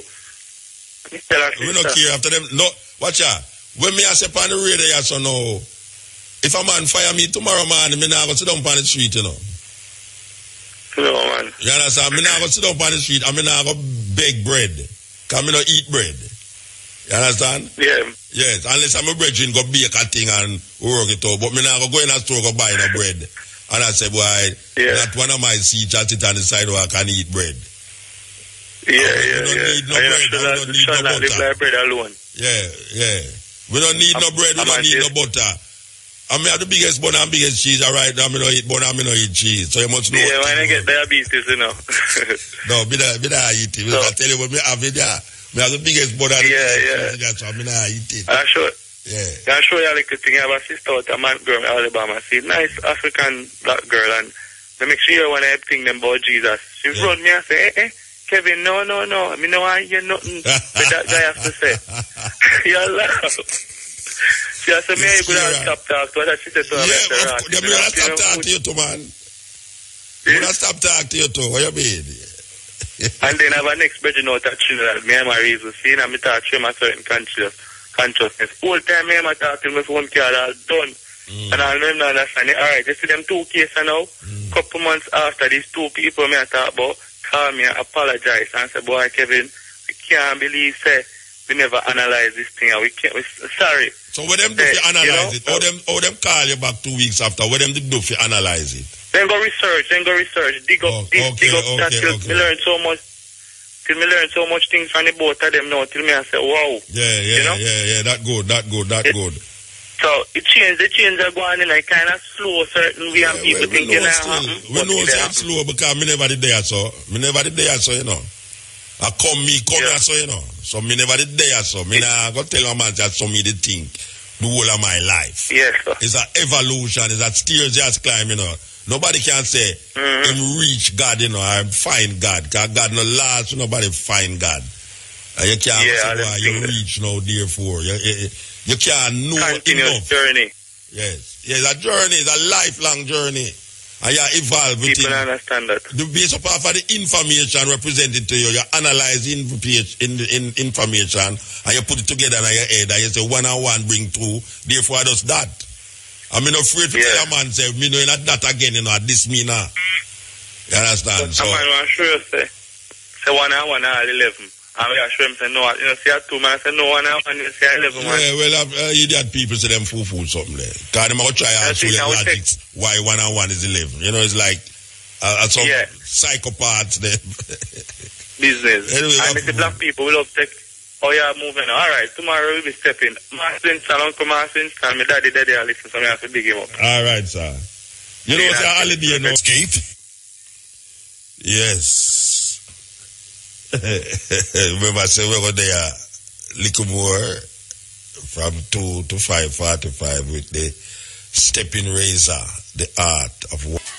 That you have Rastas who go to church and call upon a Greek name, Jesus Christus, and no question it. That is how weird it is. That as a Rasta, you say Jesus Christus, I do a question, how is it that I as an African, I use a Greek name to identify my saving grace, my spirituality? It's crazy. It's crazy, really. Yes. Greetings, my agent. Yeah. Blessed, man. Highly. Alright. What may I say to you? The real man, the inner spiritual man is one of the greatest things. When a man can find him inner self, you know what I mean? Alright, as may I said to the brethren, man, Which brethren you said to it? As you said to which brethren? Are you married with, man? No, you say as you said to the brethren, like you talk to me like me as a fourth person. No. Okay. As man I said still, them say them have a problem in the education system. It's just a little thing I try to get to there, you know? Alright, in the school system, remember so when the youth them leave school, it's like them go back at art to get a certificate done. Alright, in the system, most of the youth them might have a problem, you know, in getting the mathematics and all them little things in a school. But the youth them very talented in them skill areas. It's a simple thing like why them not try to implement like some more, you know, in skills areas in the school system, like when the youth them ready to leave school, why them not like present them with a certificate, like a level 1 certificate already then in the era where them strong, like, you know? Yeah, so when I say them used to do that in the technical school them, you know, but more and more them are linked with the technical school them. You know, you used to have practical work go on in a certain school where people develop them skills in a woodwork, you know, in a science lab, metal work and all them things there. But everybody want on doctor and lawyer, you know, that's why you have so much murderer, because we are trying to fit the lawyer them with the murderer them, you know. So we have bring out the same amount of murder we have bring out the same amount of liar to fit the thing. Everybody can't be doctor and liar, you understand? You know what I mean? Yeah. You know what I mean? Because simple thing, you know, it's like a man might do in CXC and he might get so much subject and thing, but if you go for look at job, them also man, you don't have enough experience. Yeah. To apply for the job and you just left school. Oh, you go left school and have experience. Alright, my blood. You're supposed to have an experience in the classroom and in the laboratory that you get the certificate where you are talking about and go say, look, you know, for 4 years, I go to school and this is that do, you know, I have some little for you, I can learn more, but this is where me there. You get what I say? Yeah. You get what I say? Yeah, man. No, me get what I say. Sometimes I reason with the people. You understand what I say now? No, what you want to know? Me pass through that, you know, brethren. Yes, sir. Yeah, man. When me left school, I go look work, man. You tell about you have an experience. Come here, I say, but me just left school, the blouse and scrub if you have experience. What can I do you have to do? You know? It's like a madness. Oh, you go have the experience no matter what, you know, if you ever climb up on a light bulb bit and fix a light. Alright. You know, you know what I mean? And all of your years you spend in a classroom. Yes. You know? That's what I mean. And you're not getting no practical because I just run the book from yard to book. But when me I tell you, say, me used to have practical, that me I try to say, me used to go to technical school. When we used to make our radio station. We used to do electronics, we used to do woodwork, metal, we make table, we make car part and all them things there in the class. As our exam subject. And you go, if you go look at job, and a man I say, so this is an electrical firm, you know, you have any experience? We say, no, sir, I don't have school. But remember, you know, so them they present you with a certificate, alright, this man is certified with a level 1. In the skill areas, like, you're not qualified. Present. How I say, man, present you with what, man? Then present you with nothing. That's why I say, no. That's why the dilemma there, you know, because when you go at the man place and tell him, say, a Kingston technical me used to go, you know. Yeah. And for 4 years, me there, me I do woodwork and come. Him said, no, that's not enough. You have to have some experience. Enough. You have to have a piece of paper. I show, man. I'm not sure you. Me with a big brick. That's what I mean. That's why the man talk. That's why the man, the brother, the thing, you know, say, a black you go look at work. And you tell him all sort of foolishness. They don't deserve a lick in the head, man. Alright, let me show you another point again, brother. Alright, look at that point now. Alright, we say we are trying to measure up with the American system. Them don't understand, you know. The Americans send them youth go to school, but provide job for them when them come out, you know. You understand what I mean? In other words, we have so much abandoned building in the state there, where we say, and we still identify places, build more building. And in other words, we have so much talented tailor. We have dressmakers. We have a lot of people come from out there. And there's nothing made in Jamaica. You understand what I say? We say, boy, we have put up something in our say. All right. Jamaica produce this. You understand what I say? Yeah, but look at now. We have a minister of finance who go far and go borrow money to pay money where we did borrow before. Not we, but them. So the money where them I get now, you know, is to pay about money where them did borrow for a longer time, you know. Because 60% of our food come from foreign. Most of the clothes where the people are wear come from foreign. Yeah. Them look on the television and see sex are going we come from foreign. Yeah. Most of the music where we are listening to come from foreign. The religion where we are think about come from foreign. So it complicated. It get crazy. It get crazy. And every time you start to do something nationalistic now, you hear say, you kind of get kinky, you know, what you deal with. Yeah, man. You want to eat out a calabash or coconut. You're not supposed to want to eat out a coconut shell. You know, you're supposed to have Chinese crockery made in China or Taiwan. That's when they jump on the ground, you lick your picnic and say, look how you brought me nice crockery. You know what I mean?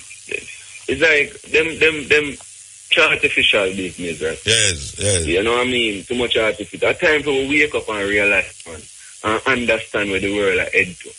You understand? And try to make the youth them understand too. Because the generation before us, you know, at least them try.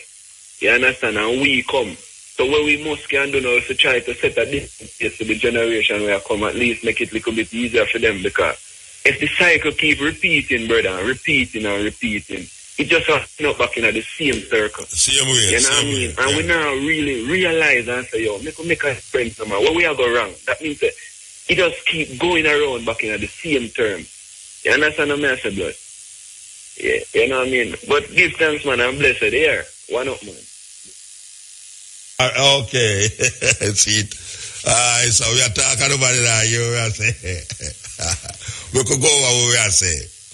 We are saying that the only thing set is that all the man them set up the thing now is that them want the youth them go around them computer and get some foreign phone number from some whole people and go down a man to go be and start a business. Which the business now going to give them a BMW where next man I work how much years and him do every buy the BMW, you know, is him company lend him the BMW. And the youth own him BMW. But guess what? The business where the youth own the BMW is illegal. But you never did set nothing for him to don't go get the BMW that way there. Because you send him go to school for much years and tell him say if him get a good education, him can come out and get a good job. And when him come out then can't get a good job because he don't have no experience. So he just create an experience himself. And that's what the bombshell they know. The bombshell they don't know where you who are work for 40 years can just afford to buy a BMW. And him who are work for 1 year I buy a BMW for not only him girlfriend but for him brethren. And it's an illegal thing. We don't know what you want him do. What you want him to do because you're not set up nothing. You're not set up nothing. So gone in the whole quagmire, the abyss. That when a guy go look at you and tell you, say, boy, right now, you have any experience? You say, no, me just left school. Him say, well, you know, we're going to need people who have like 2 years experience or 3 years experience. You say, all right, boom. The next time him see you, you own the business beside him. You just go to Westmoreland. I go get couple cocos bag of the good weed. I just sell that way and come back. Millions of dollars. I just go buy the building beside him. And I say, but wait. That boy, I didn't know that boy there. If you used to come on my shop, come look work. Now the man have business beside me, big electronic firm, a nightclub, go-go club, and all these things. Like a 20-year-old youth have a go-go club beside me there, you know. And I want to tell him look like him open all that church too. It's a function.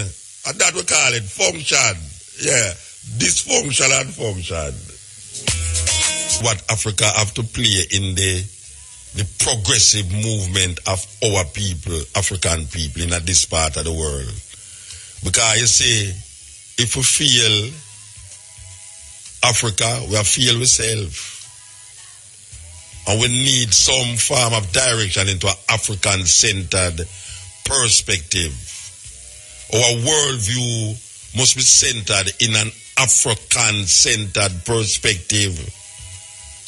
Because if we don't center it that way, all of what we are doing is to maintain white supremacy, colonialism, and an extension slavery. Are we working to maintain because we can get some dollars? No. We just keep maintaining the status quo that was given to us by the European invaders and the colonial masters. Are we just there to manifest them work, or are we there to carve out a future that is based upon our DNA, our cultural perspective, our spirituality?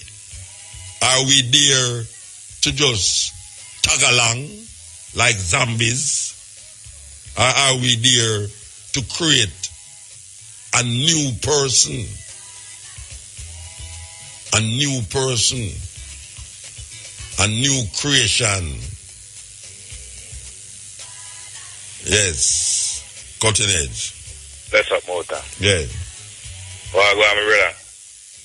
Cutting edge. Yeah, man. Don't ask me where I'm going again, you know. Respect our manners, man. Maybe you may call from now, you know. All right, and you are one of them we talked about a while ago. And you are the computer man we just talked about a while ago. No, the computer man is an original youth. It's Franco here from Moby, you know. Okay, all right. So, I come down the weekend. Yeah, man. Yeah, man. You know, every year we come down and come celebrate. Well, not celebrate, but keep up the anniversary of this madness where them go out with Rasta. I mean, I know me, I said the man that talk about the ganja thing, and me, I said, boy, right now, when they check the levels, they're going to find some big American come down, come take the business from the Jamaican people, and they don't know what they're doing, you know. They know if you see them down here already. Them down here already, you know. Them come like ticks. Just a wait for those find a right part of your skin and just dig it out. Yes, man, shark it out, you know, so. But that's why the people just open their eye and just know so they don't have to bother make some politician come fool them, you know, see it, and just unite with the thing where they might deal with, you know, see it, because unity has strength, you know, because the come over you find some man come and start sell out the thing and it get sell out and buy out and gone to some big company and the little man them on the ground now have nothing to get, you know, see it. Yeah. So I just sorry them here so all the people them just wise up and just know say who them just know what them a deal with and unite, see. Get you out of the dilemma arena, you know? Give thanks, brethren, give thanks. Big up. Yes. I saw it go. Watch me now. Yeah. Cutting edge. Yeah. Yes, sir. Well, go on, brother. Cutting edge. Blessed love. Blessed man. Yeah, man. It's been a while. I haven't heard your voice and I haven't seen you. You haven't heard my voice? Why, you sound like an angel in the sky that talk to me, I know when you say that. Like, you know, they're on earth. You haven't heard my voice? I rumbling, man. Me just jive in the thing. Then, you say you haven't heard my voice, Rasta? Blessed love, man. I don't see you down our street. I don't understand that. No, get the one little time you run, come down there, come look for me, you just don't come back. No, Farai. You know, say the work and the timing and everything. Which timing? Which timing? At church you go? No, man, I country me the day I do some painting, man. Yeah. Yeah, man. Believe it, Farai, and through me, me just come into, you know. Yeah, and me never didn't know what was the topic. Well, we did play a Johnny Clark tape, say we have no friends. Africa has no friends. And they must show a whole historical background to certain things. As the year you mentioned about no friend, you know, we remember me have no Delaries. Look out for your friend. You know, he's with Delaries now. From we go turn you out to Delaries, true, you know, a year, about 20 years ago, you tell me about Delaries. We can't stop, because it reminds me of a friend. And is it down in a rum lane? Is it down in a rum lane? Yeah. In rum lane, you know, a good friend run the place. Yeah. And there's a particular friend, that is why you keep hearing me saying about Delaries. Because with me, I just friend. And my whole life deal with friends. Yeah. You understand? And well, you have to have friend, you know. You have to have friend. Yeah, but there's a particular one where, boy, I believe it. The animal come from Barbara Manley Center days from out of Wally family there. What name? Him name Rudolph Cook. Him related to me? Why? No, you know. Oh, because the Cook name there is have a relationship, you know. Okay. I want my brethren where they live at Johnsonville with Diana, you know. Okay. Yeah, man, and from Wesley, cause me have a yeah, from brother. Wesley, yes. My bigger brother did usually go Wesley. His name Mark Latouche. No, but you know, so me used to go Wesley too. Officially, man. Yeah, man, me used to go Wesley, man. Cause you destiny, I mean, I'm 45 now, you know, cause look, don't deceive your body. You understand? Yeah, man, me hear you, So, man. you find, say, boy, why me I mention there is every time, often time, I just to the band with me and a friend they have, and Gallery say, watch out for your friend, though they lose in the end. Yeah.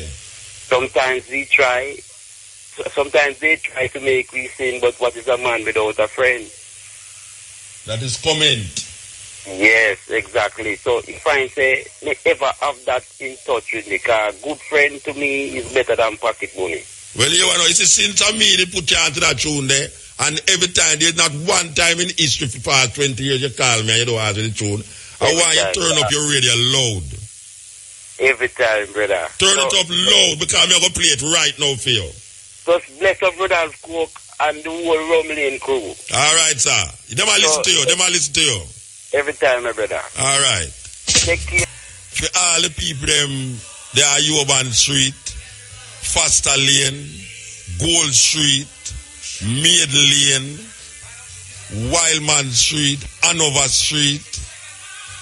Where miss out in the lane, them a come cross. Go right down to Rum Lane, know you mean? Yeah, man, and that's where we come from.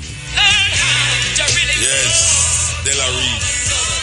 A sweet song, that bridging there. 20 odd years now. Him here we play that tune there. And it's stuck in him head, and there's not one time him call and I ask if we play it back. So, that's how it go. We love how them things they stuck in our people consciousness. That's why I say, you think so we had the thing in vain? And them man, they make me know that it's not in vain. Yes. Yeah. Yes, blessed. Yeah, they like the John Henry Clark. Yeah, man. Right. Yeah, man. Powerful. You know, sir, me know say something before you play that, you know.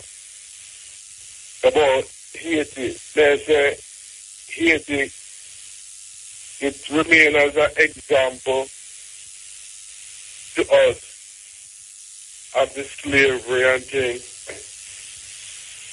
You know, so it's an insult to us when them have Haiti in the condition where them have it in right now. So nobody else now will come and help you out, wipe your nose and nothing. You have to do it for yourself. So the quicker we understand, say, we have to do it ourselves. At the faster things gonna work out. You know? Nobody else now going to do it for you. Because we actually up in the 60s and now 50s, 60s, and we don't see nothing done. So we don't know. Yeah. Well, we have to do something still. We have to do it something, because if them not do it, who are going to do it? No, we? Yeah, the thing is, one of the hurtful things is, Africa. Not to mention the whole Caribbean fatten the world. We have Africa that fatten the world also. And here, Haiti, in this hemisphere, remain as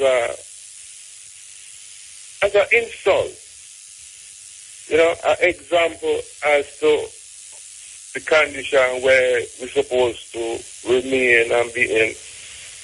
No, it's not supposed to continue, man. And that is the time, yeah. So you see, black people, no friends. Because all of them will enslave you, rob, and kill you, and pick your bone and everything. So, you don't have no friend, you have to do it for yourself. Well, and that Henry Clark I said. Every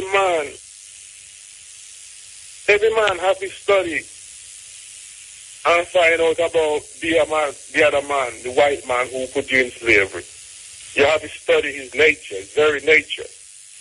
You were told to do this. This is a part of the study. You have to study his very nature and then study yourself. Okay, sir. Nobody is not going to free, you know. Nobody is not going to come out free. You have to free yourself. You have to free yourself. You know, see. Yeah, man, we see it, man. Everyone make a conscious decision to appear in the garden. You enter the garden, but you sleep. The white man keep you comatose, sedated to your very nature, your true nature of yourself. So here you are, waiting for somebody to wave a magic wand. It ain't gonna happen. You, every last man. And the reason why I'm saying this, because it comes from you, among you. I may see the truth of the matter. I may share it with you. I've been trying to share it with you for such a long time. I may know we talk about it all the time. But my intention is to have no regret on this matter. You have to study, black man. The only way you're going to enlighten your brain, enlighten your heavens, and see the truth of the matter is read, study. The truth is in the books. All right, sir. But nobody else can do it. Mother and father can do it for you. Yeah, you have to do it yourself. That's the message. Give thanks. Yeah. Yes. You know, as the Virgin attack, you know, we're supposed to go to Guinea and them say Ebola is in Guinea. Them about 18 people dead in Guinea because of this Ebola. No, my thing, you know, because really and truly, me realize we build up a different way because my concern is, how is it that white people go down in the Ebola and help black people and them now catch it? All the while me I consider that, you know, myself. So when you look at certain war-torn areas where you see them have aid and all these things, white people them deep in it and them now get shot, them now catch a disease, and them in some place where them supposed to catch a disease. Well, me take this thing in my head, say me now stop, me now make none of them things that stop me from go where me want go. Because me hear that me want go there. Because me I tell you, me catch malaria more than anybody else ever catch it in Jamaica. The next thing is what's for go dead. I mean, no whole heap of people dead from malaria. And me never dead. Me never dead. I mean, they are now to tell the tale, say, me did have one of the worst strain of malaria.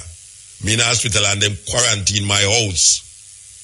Me in a hospital, university hospital, and them go quarantine the house.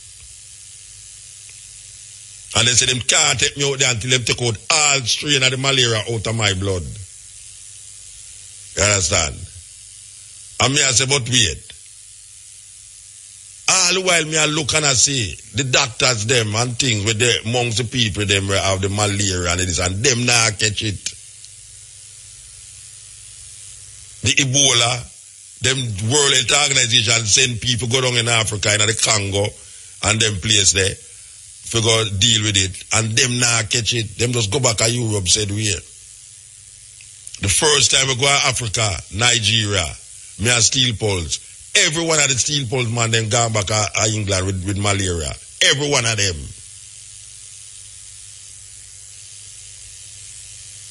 Me now gonna make that stop me. Believe you me not gonna make it stop me. Because me see people go at the place right there and exist. Just like how me see Japanese a walk in the ghetto, in the niggle light. And nobody not trouble them. And you have black people who are afraid to go downtown in the night.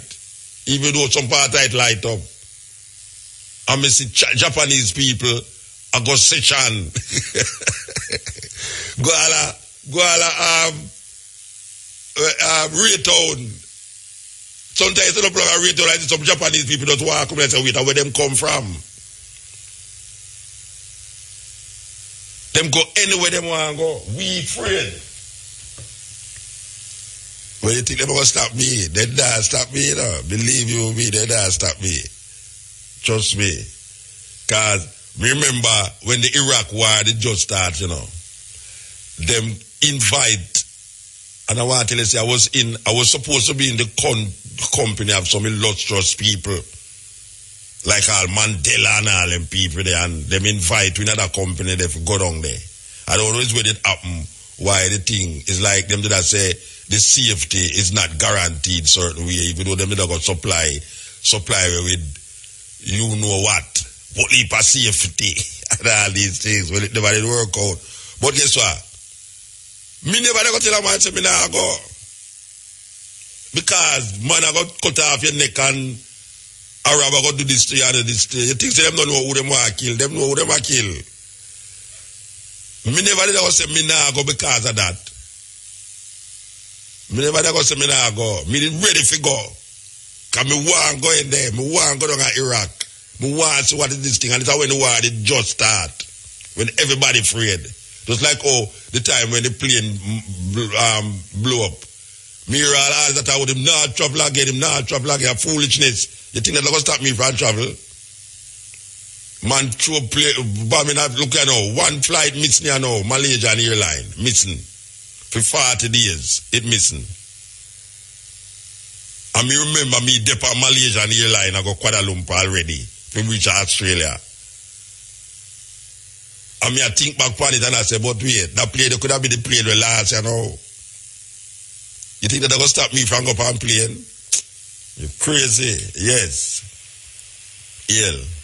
Yes, Rasta. Really, before I take a call there, there's a story about a man saying, nah, left him house, you know. Him say, him nah, left him house because he don't want to get himself in no trouble. And him said that you go buy a jelly coconut, you know. And him chop the coconut in him house, drink out the water, and throw the coconut through him window and lick a whole man kill her.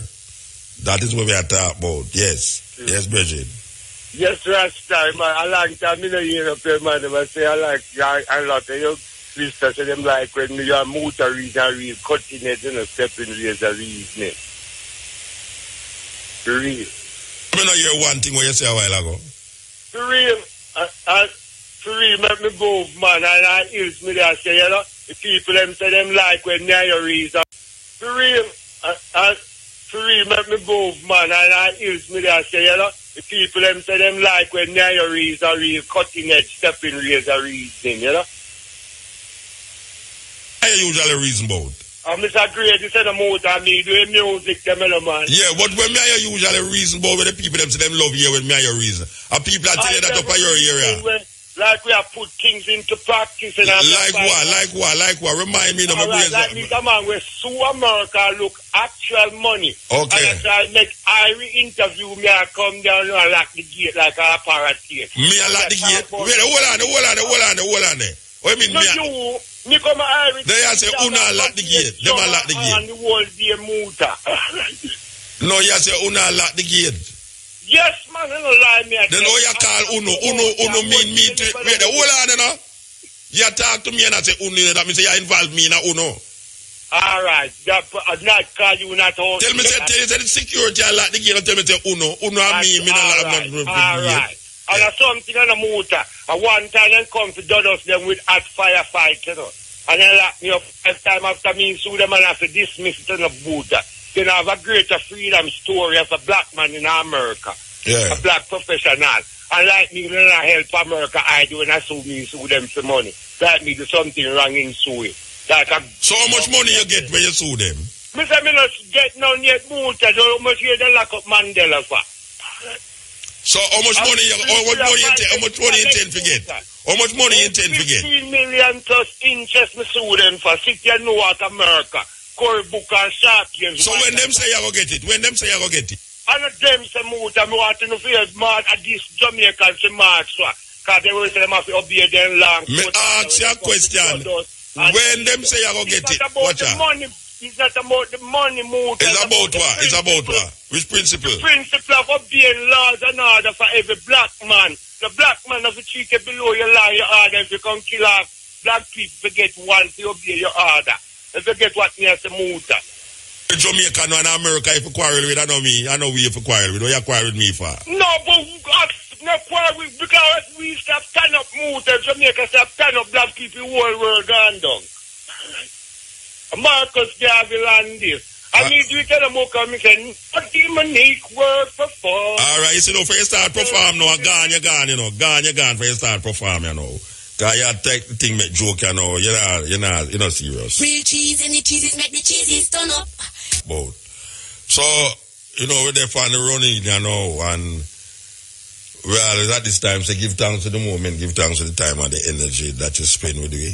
And as we say, we will come forward at 2 o'clock.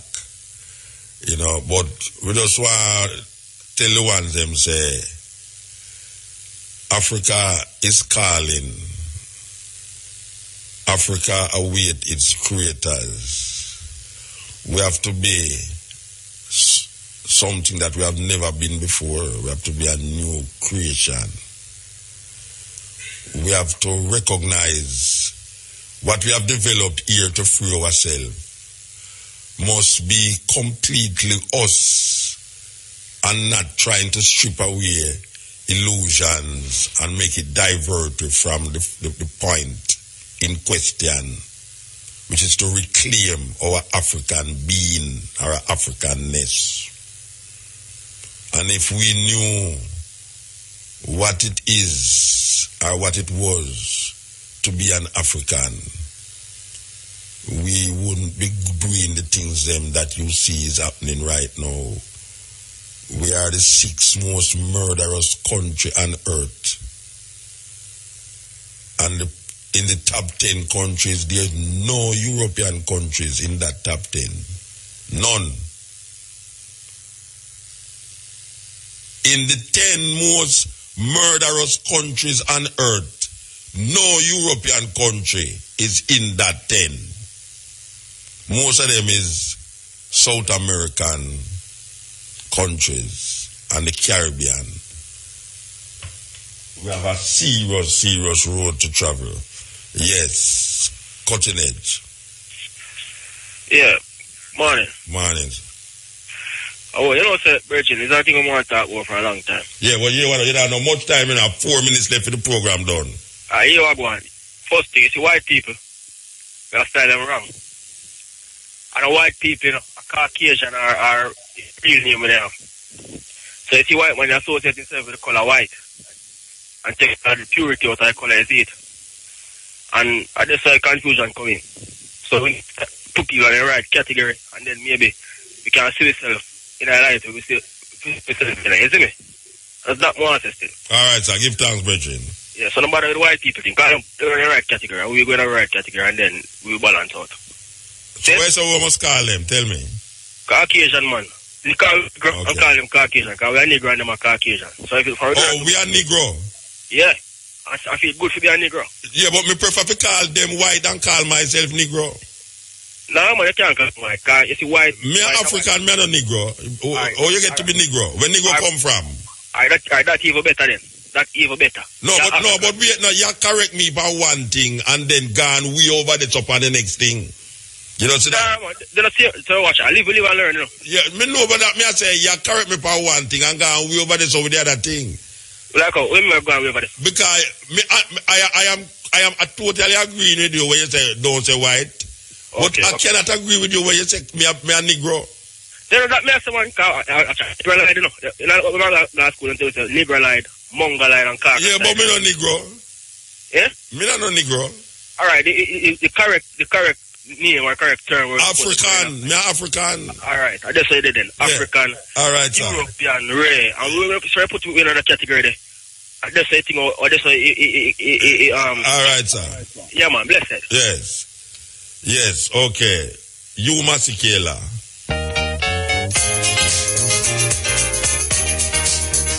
Yeah, you have a virgin named Gallimore upstairs, you know. The man don't make no ram for the come, you know. The man don't ram for the come. That I ran much used to come after me too, you know. You know, miss him a while. Oh gosh, man. We have to find out other things for do till 6 o'clock. That the people ever say, yes, Muta go till 6. Yeah, man. Whole heap of time. In the early days, we used to go till 6, man. Believe you me. Whole heap of Al Gallimore the name. Al Gallimore. Yeah. Sometimes he don't come. So, yeah, you know, I'm not sit down there and go and do it. Anyway, we're gone, you know. And we're going to go out with this soon, you know. This is the Cutting Edge on RFM. Little more families will come forward with Stepping Razor, the art of war. Gone, we're gone.